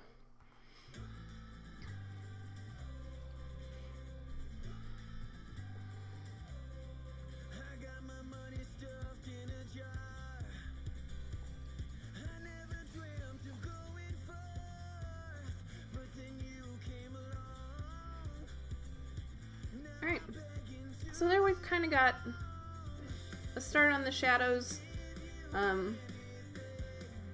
Things are really shiny right now. It's one of the downsides of the green paint. It's a little more highly satin than some of the others. But later, when I put some dull coat on it, you're not even going to know. So what I'm going to do next is actually mix a darker shadow. And for that, I'm going to take the Gnarls Green and actually add some Beaten Purple. I really like putting some purple in my shadows. For the green, it just gives them a little extra depth and interest because it's like a color in there instead of just, you know, mixing black in to make it darker or something. So that's definitely something like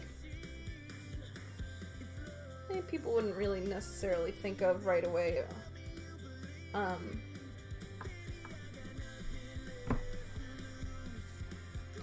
But since purple is kind of close to red, it's not quite a complementary color, so it doesn't turn too brown and muddy.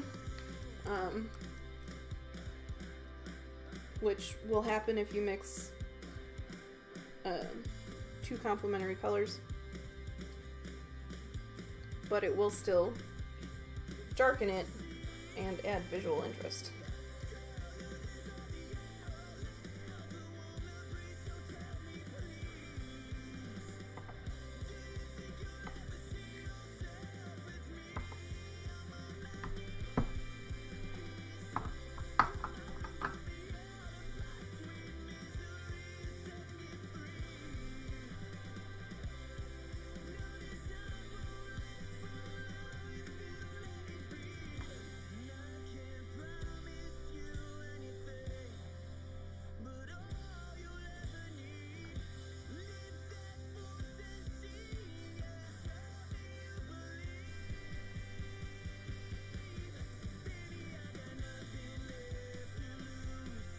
Yeah, I love me some Tester's Dull Coat. This stuff is just fantastic.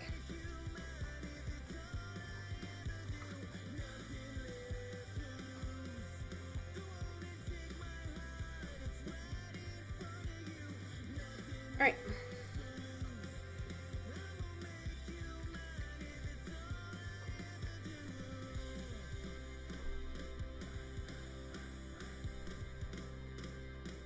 So I'm actually going to put a little bit of this just down at the bottom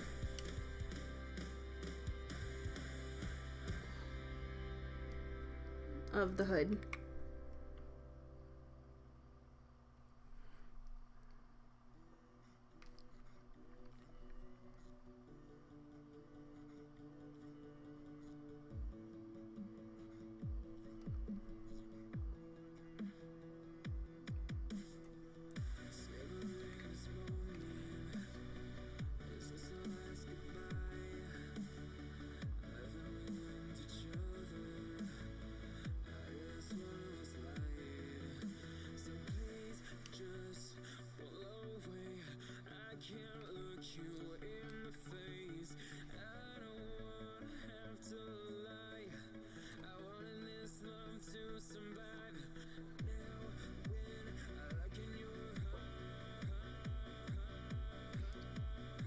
Do you think they can't sell it because of the Chicago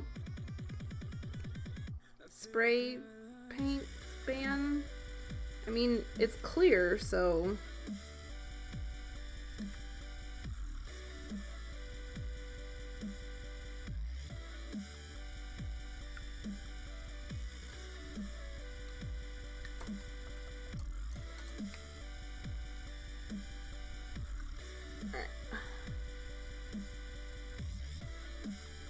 Try and get a better, slightly better angle for...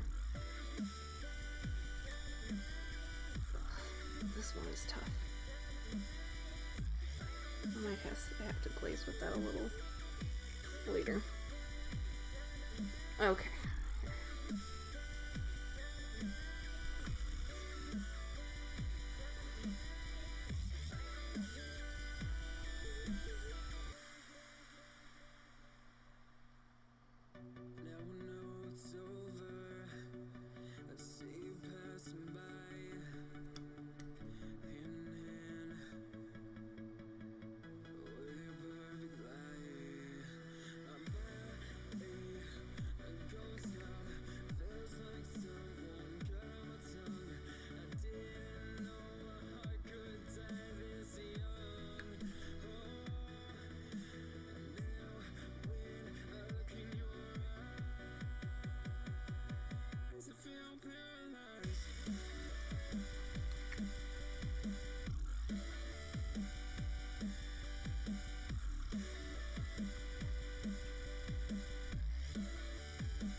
So we're just sort of deepening up some of these shadows here. Again, down here I'm doing a little bit more of a glaze so I don't totally lose all of the... Oh, it's so shiny. There we go. All of the freehand in there. But I do want it to be very muted.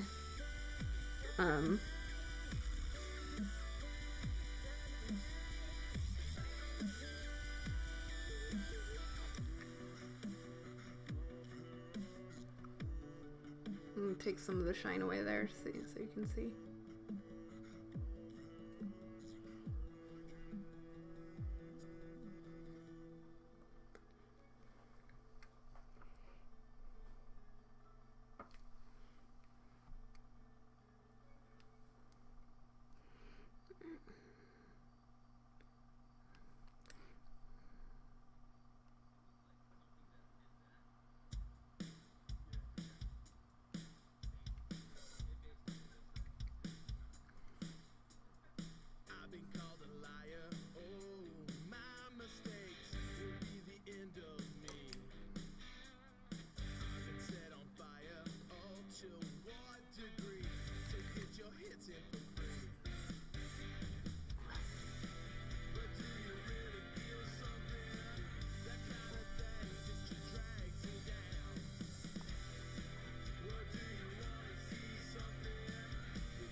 I'm gonna glaze a little bit of this.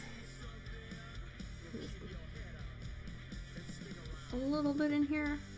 Like, I don't want this to get quite too dark as some of the other spots.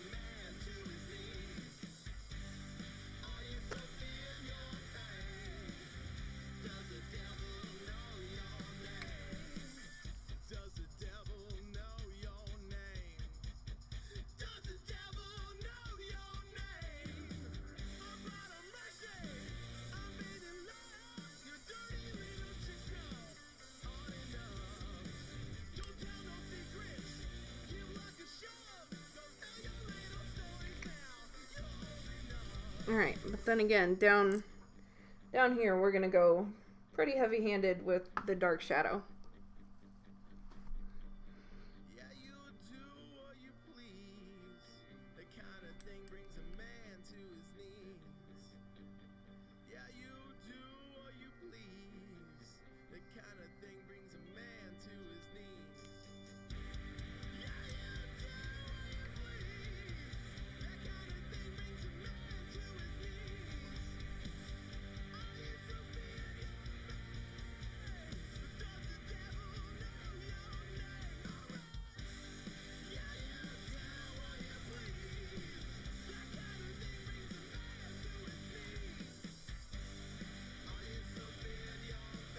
Yeah, Patrick, I think that would be a great idea. I know I wasn't really pushing for much this summer as far as classes, mainly because I know people have a lot of stuff going on in the summer with, you know, kids out of school and whatnot.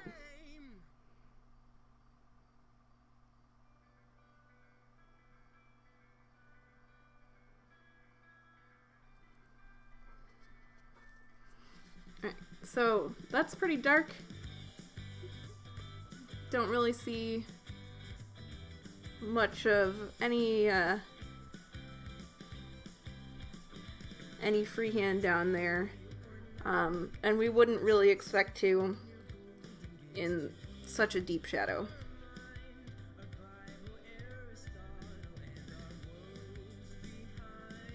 Well, of course grad school's more important.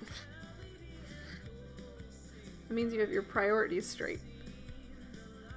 Alright, so there's sort of the back of the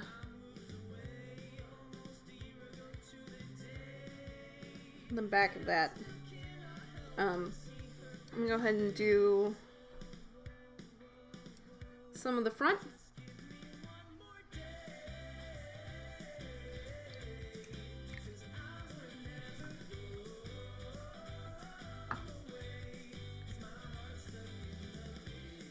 And then we'll move on to highlights, which are kind of the trickier part anyway. But even still, like, the greens just play so nice.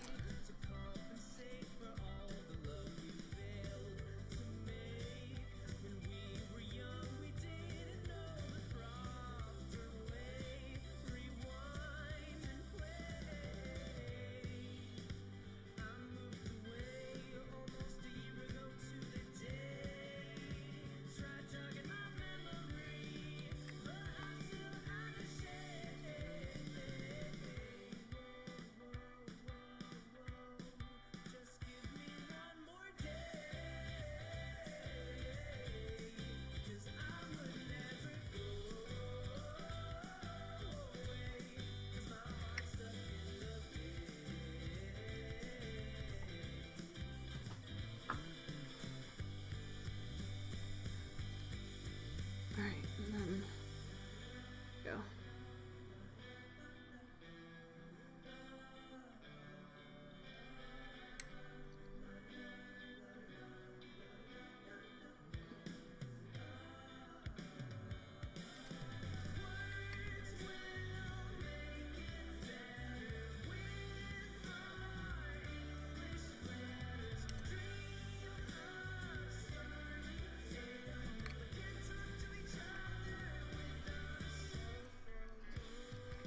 Everybody else has been pretty quiet today, though. That's, you guys can totally ask questions.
Okay, I think what I'm going to do is put a little bit of this darker shadow under the ears here, just as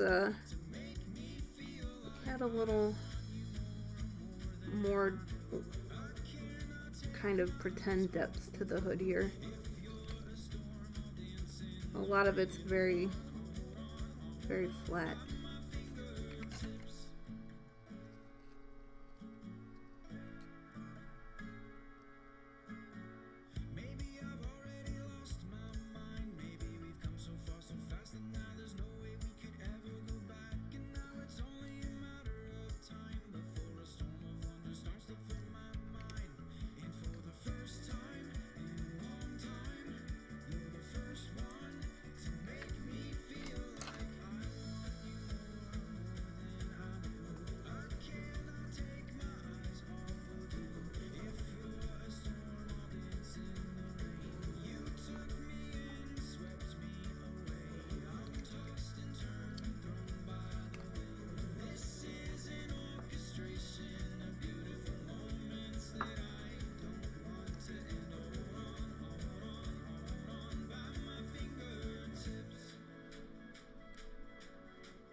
I'm gonna put a little of this under the horns.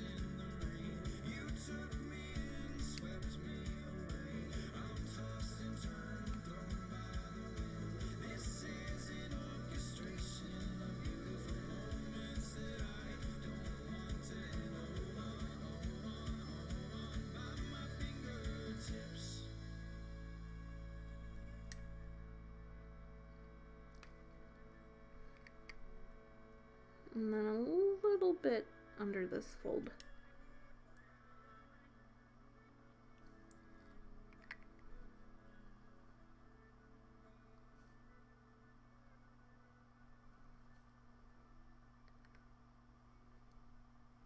Because the horns are going to cast some shadows on these suckers too.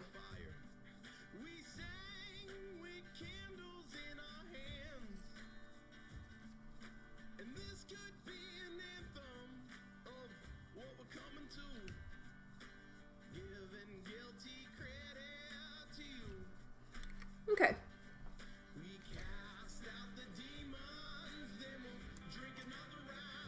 Alright, so what we're going to do next is we're going to start in with our highlights.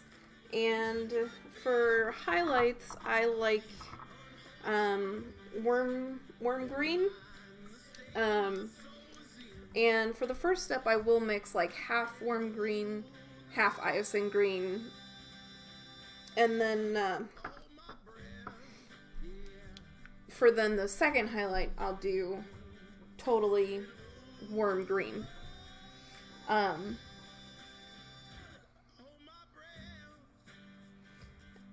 So I'll just go ahead and mix that up.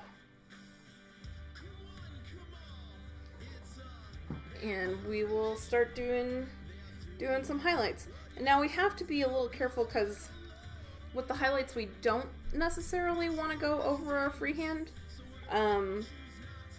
If you apply them thin enough, you kind of can. But I sort of like to work around them. It keeps the freehand a little more crisp. More like it's embroidery rather than a pattern, like part of the pattern in the cloth. Like if I were doing something closer to brocade fabric, you know, where it's got all the little patterns in it. Then I would probably glaze over the top just to make it sit and make it look like it's part of the fabric. But for the freehand we did here, what I would like it to look like eventually is more like embroidery.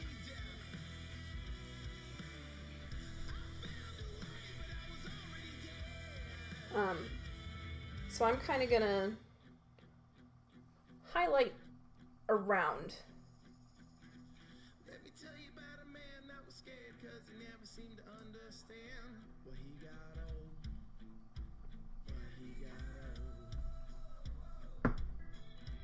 Let me tell you about a man that was scared because he never seemed. So this is a half worm green, half iocine green.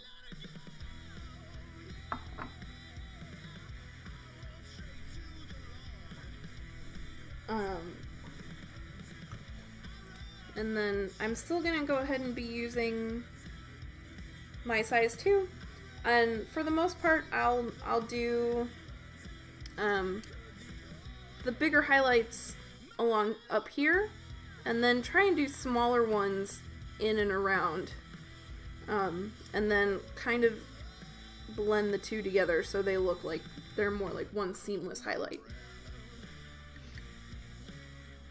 But we'll start in the front.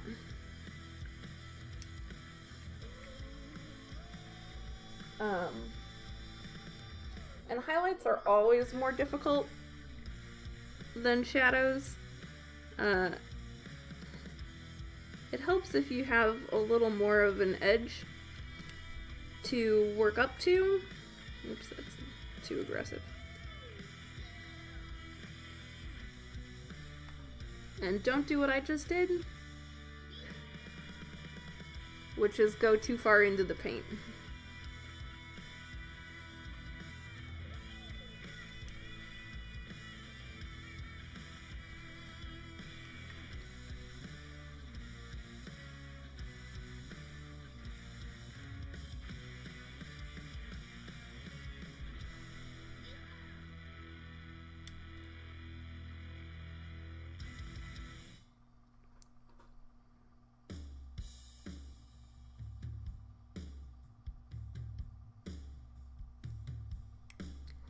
But these things can kind of always be fixed.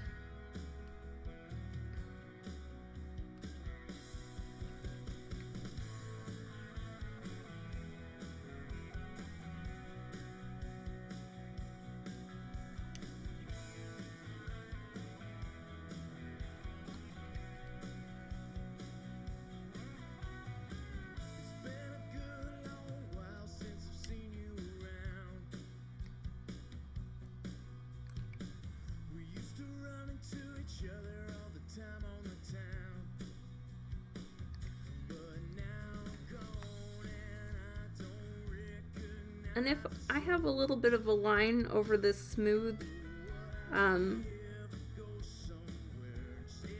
part of the fabric where it's like not quite as creased, that's fine, because what I'm gonna do is when I turn this around, I'm gonna put another layer of the highlight color right there kind of on top of it.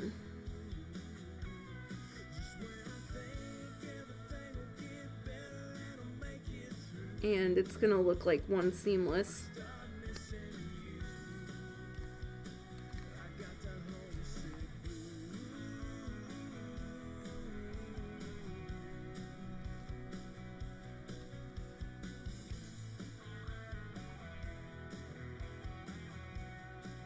And again, I'm kind of just getting in and around.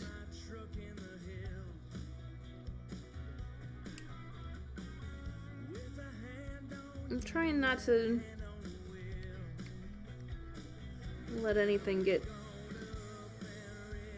too out of control here.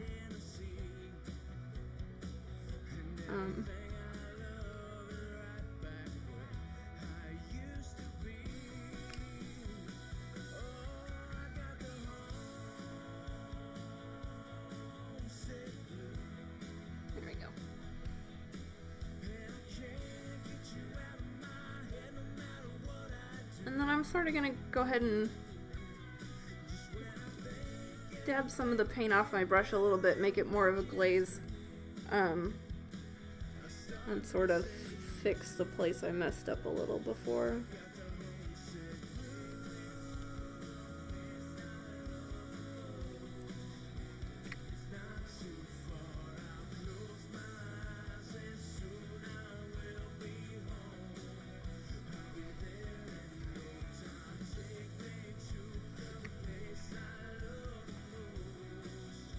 So,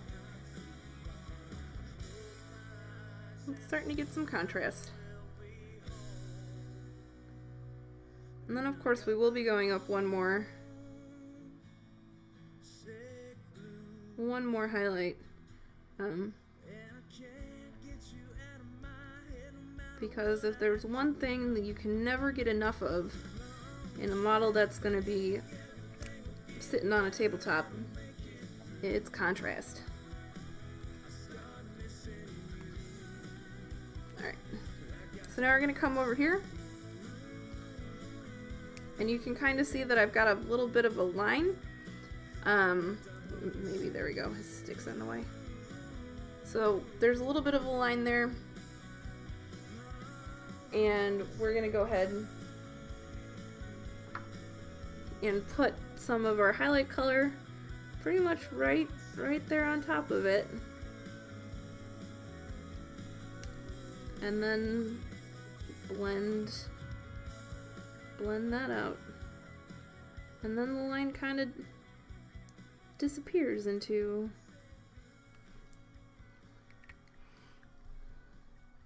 nice high highlight. Of course, again, this is the tricky one because this dumb stick's in the way.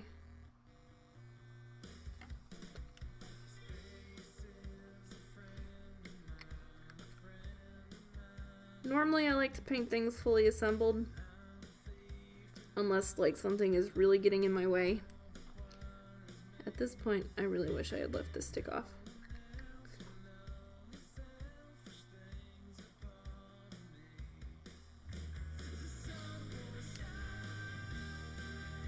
But then I think that I would have also had to look. I think it attaches here. It's like the arm and the stick are all one piece.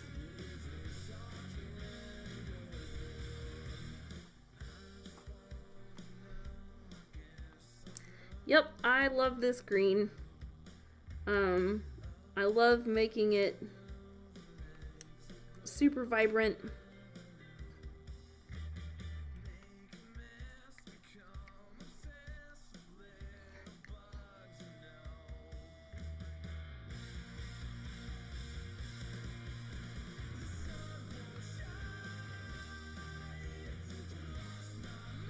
I think, just when you've got these big models, and I know that Circle's supposed to be very like nature oriented, and whatnot, and like, you know, this is like a super duper green.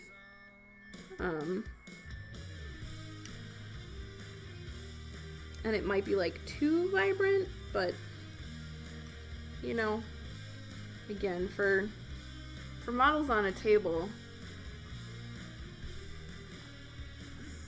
the bright colors are really attractive.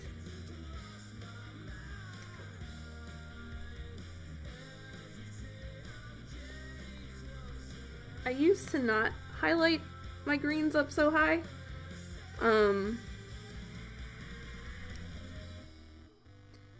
And I would sort of be a little, you know, disappointed or something. People would walk by Chad's Army and just not, you know, not notice it or anything. Other than, oh, hey, it's painted. It looks like an okay paint job from here. But nothing popped out. And now that I highlight highlight the greens up a little higher, it definitely is more eye-catching.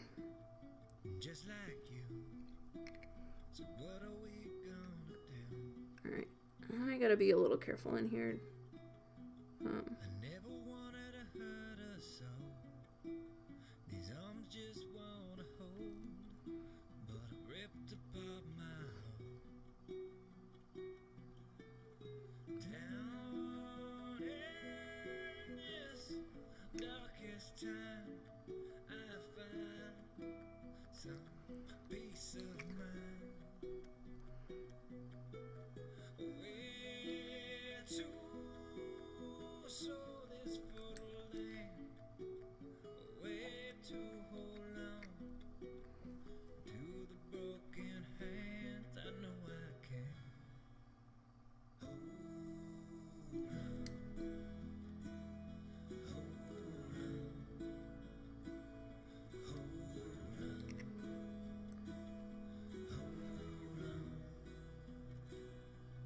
I'm just trying to get the highlight in among all of the freehand here.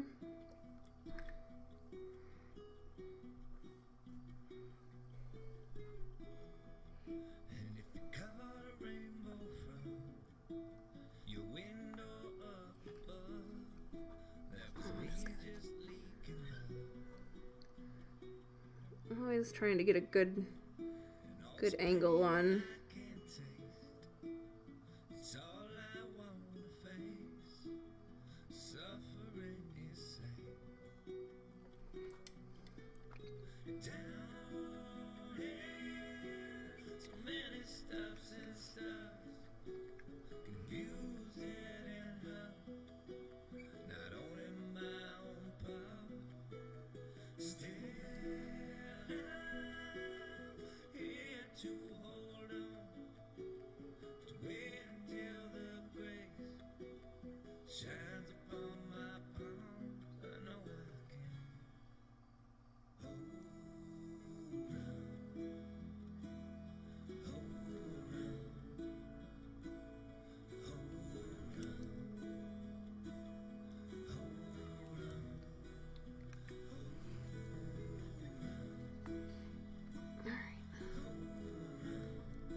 Okay, so now we're starting to see, over here, just, you know,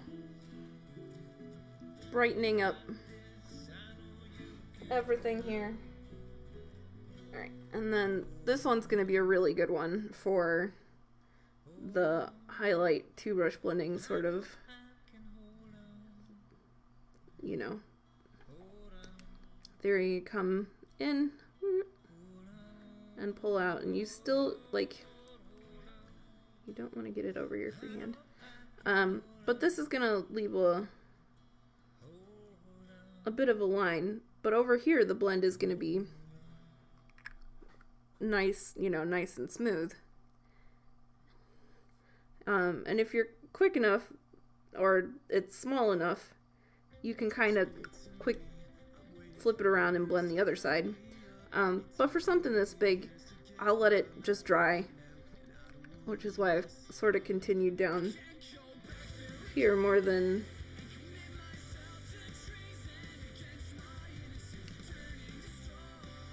finish the other side just yet. You never really want to work over your wet blend too much.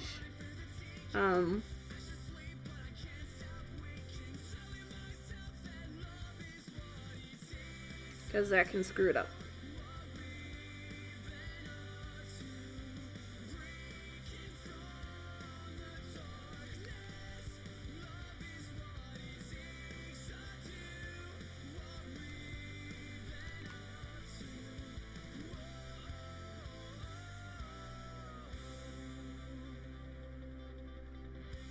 Just bit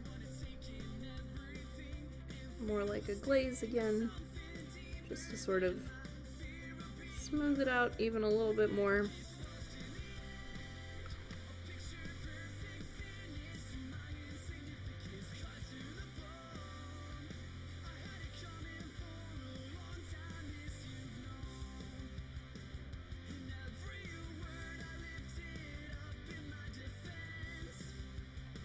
Okay, so now I'm going to turn it around, because it's much easier to push in a little bit and then pull out farther in the direction of, you know, obviously if you're left-handed you'd want to do it the other way, but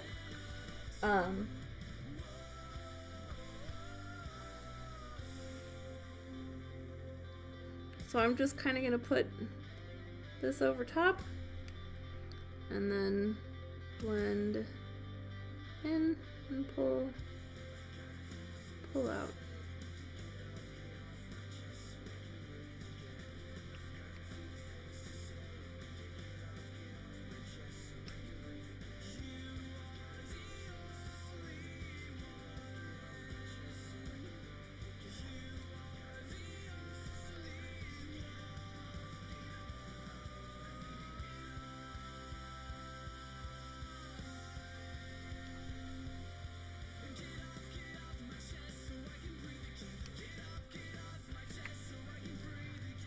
And it's really going to take kind of like probably two to really make that line disappear.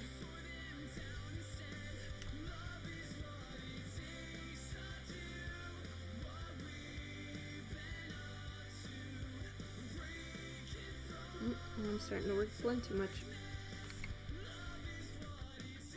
I'm going to put some down here. This is a pretty sharp fold, so I don't want to bring it down too much. I really do kind of want to leave it up here, because I don't want to lose the midtone and get my highlight into my shadow. If that happens though, it's fine, just go back with your midtone and kind of glaze in your midtone a little more again.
Really be doing this from the other way, but I'm trying to go a little quicker.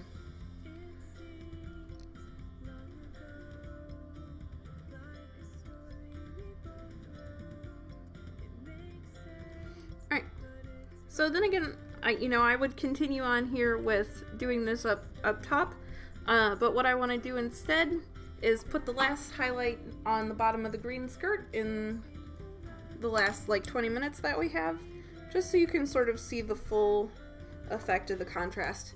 And for that I'm going to use the straight worm green.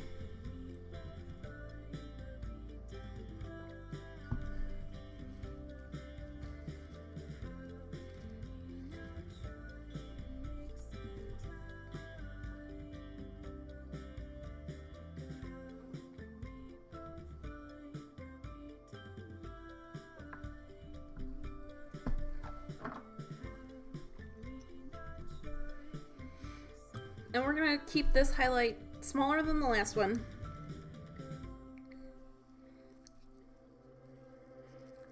much just on the very upper edges. And this one's kind of a little trickier. Frequently what I'll do is I'll just glaze it on more than anything.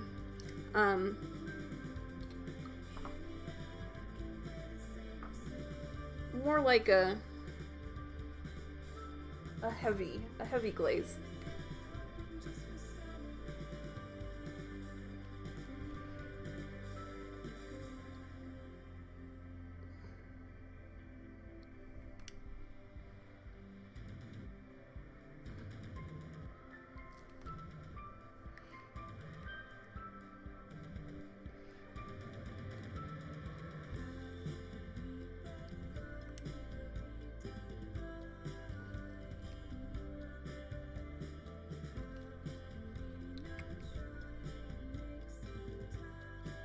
And if I need to build it up a little more, I can always go back and do that after the first layer of glaze is dry. You never want to work into a wet glaze for much the same reason as you don't want to like overdo your two brush blending, because you can start to get like streaks and stuff, which is not what you want. You want nice smooth blends.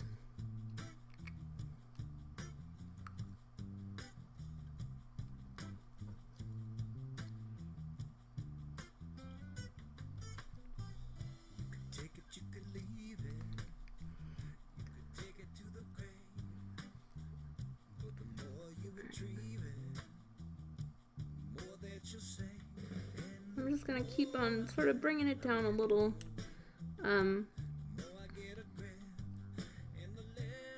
This one doesn't really necessarily need to go. Dumb stick.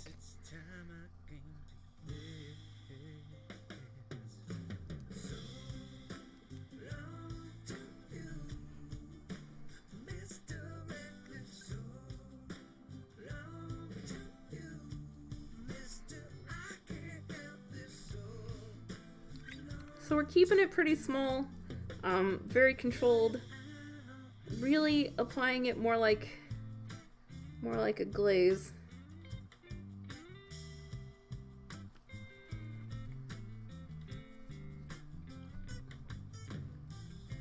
All right, now we can come back to a more manageable area.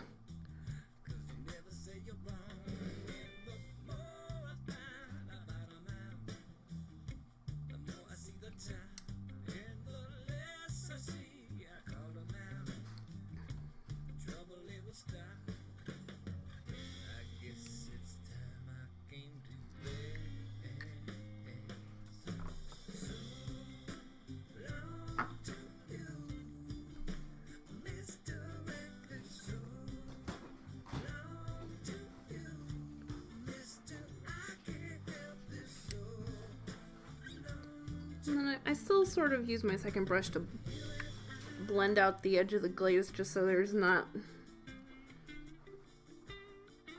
a hard line anywhere.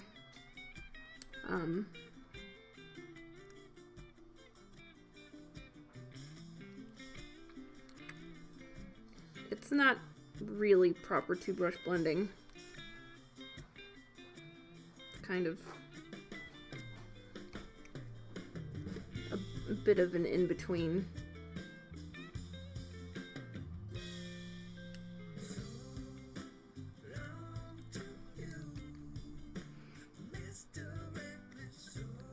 I'm gonna bring a little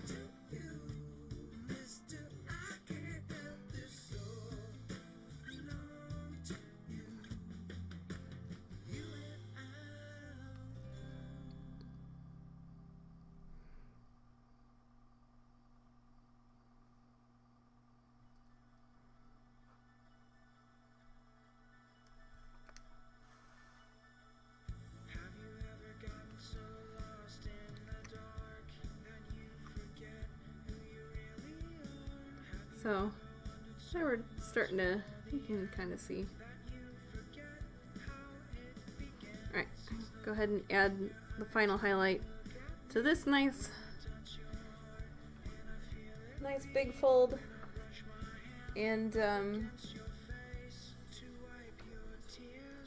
if anybody else has any questions, now would definitely be the time.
I'm gonna go ahead and get right in here.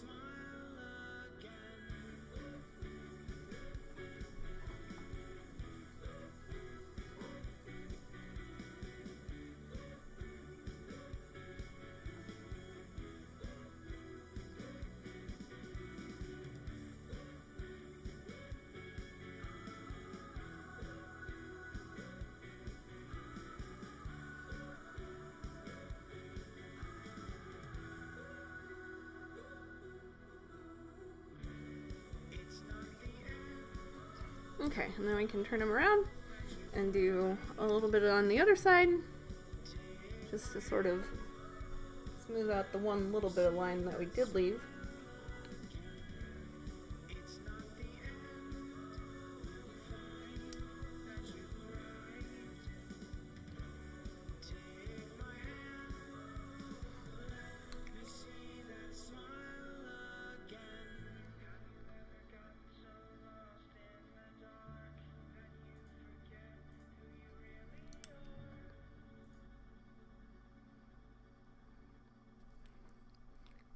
Getting a little more like a glaze. Any parts are kind of rough, you can sort of fill in a little.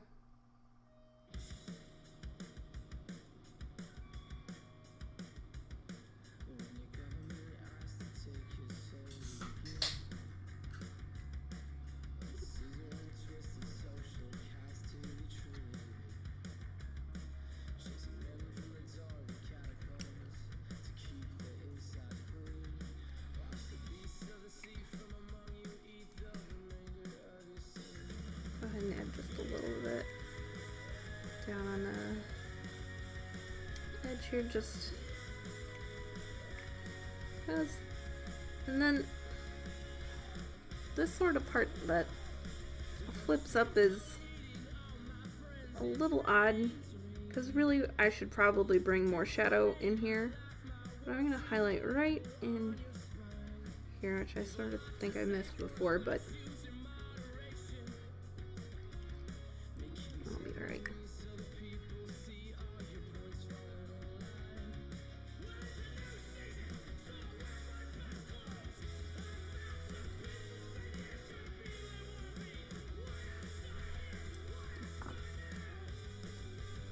okay, so that's kind of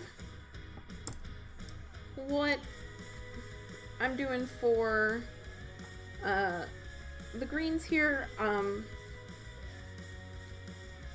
Real quick, I'll maybe try and put a highlight in some of the freehand so you can see at least a little bit of the final effect. And then I will probably be going ahead and finishing up the green cloth in between this time and next time, so we can try and get through like the armor and the horns next time, and kind of that's pretty much it apart from the stick. So for the highlights in the freehand, I'm going to mix the sulfuric yellow that I had with some Menoth white highlight.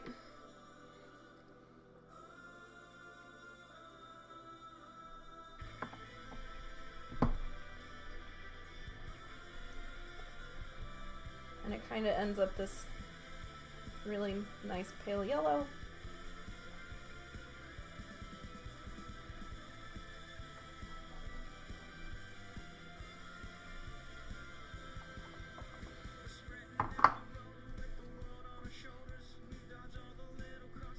And this is where I'll break out my, this is like one of the only things I use my size 0 brush for, is putting highlights into freehand.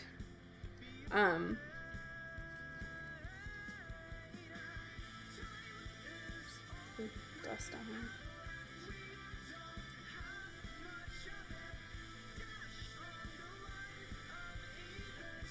here. And sometimes I can do it with my size 1. It's just my size 1's starting to get a little old. So I'm going in and I'm gonna just sort of hit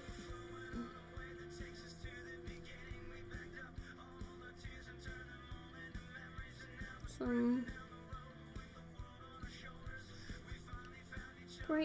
brighten these up here, because they're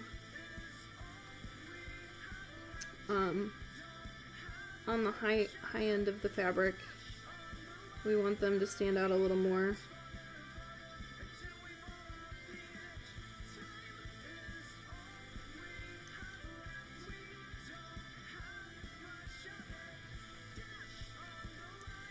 But we'll put it like, for this one, this is a really good example. We'll pretty much just put it right up here, but not in any of this down here.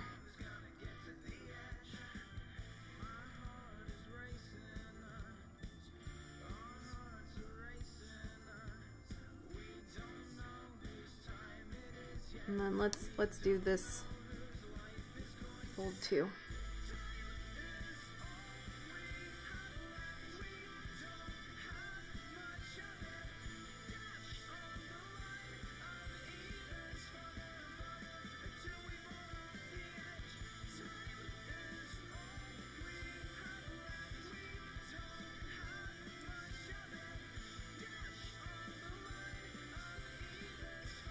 We're definitely not putting it through all of some of these. Like just the ones in the upper highlight region. Like even this little like crescent shape here, I'm only gonna put it close to the one lightning bolt.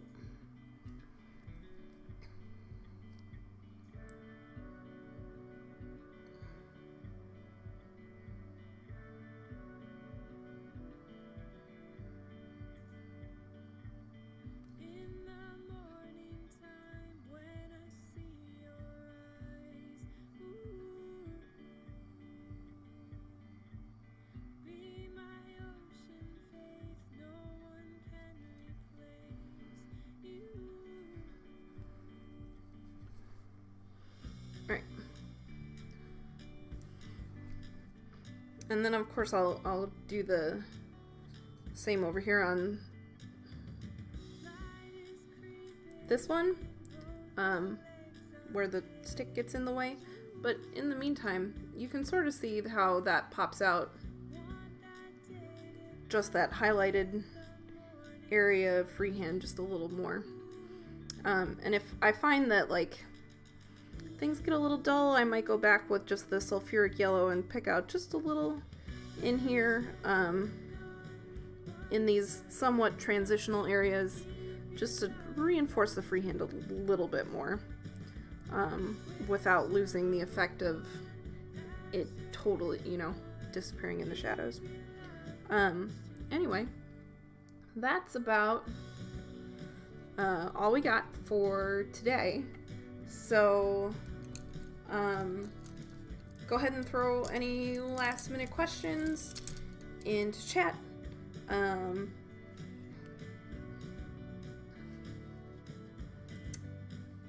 And then I will be streaming again Tuesday afternoon, barring any unforeseen circumstances, but I don't think that's going to happen. So it'll be from 1 to 4, U.S. Central Time, and I will catch you then if there's no further questions or comments.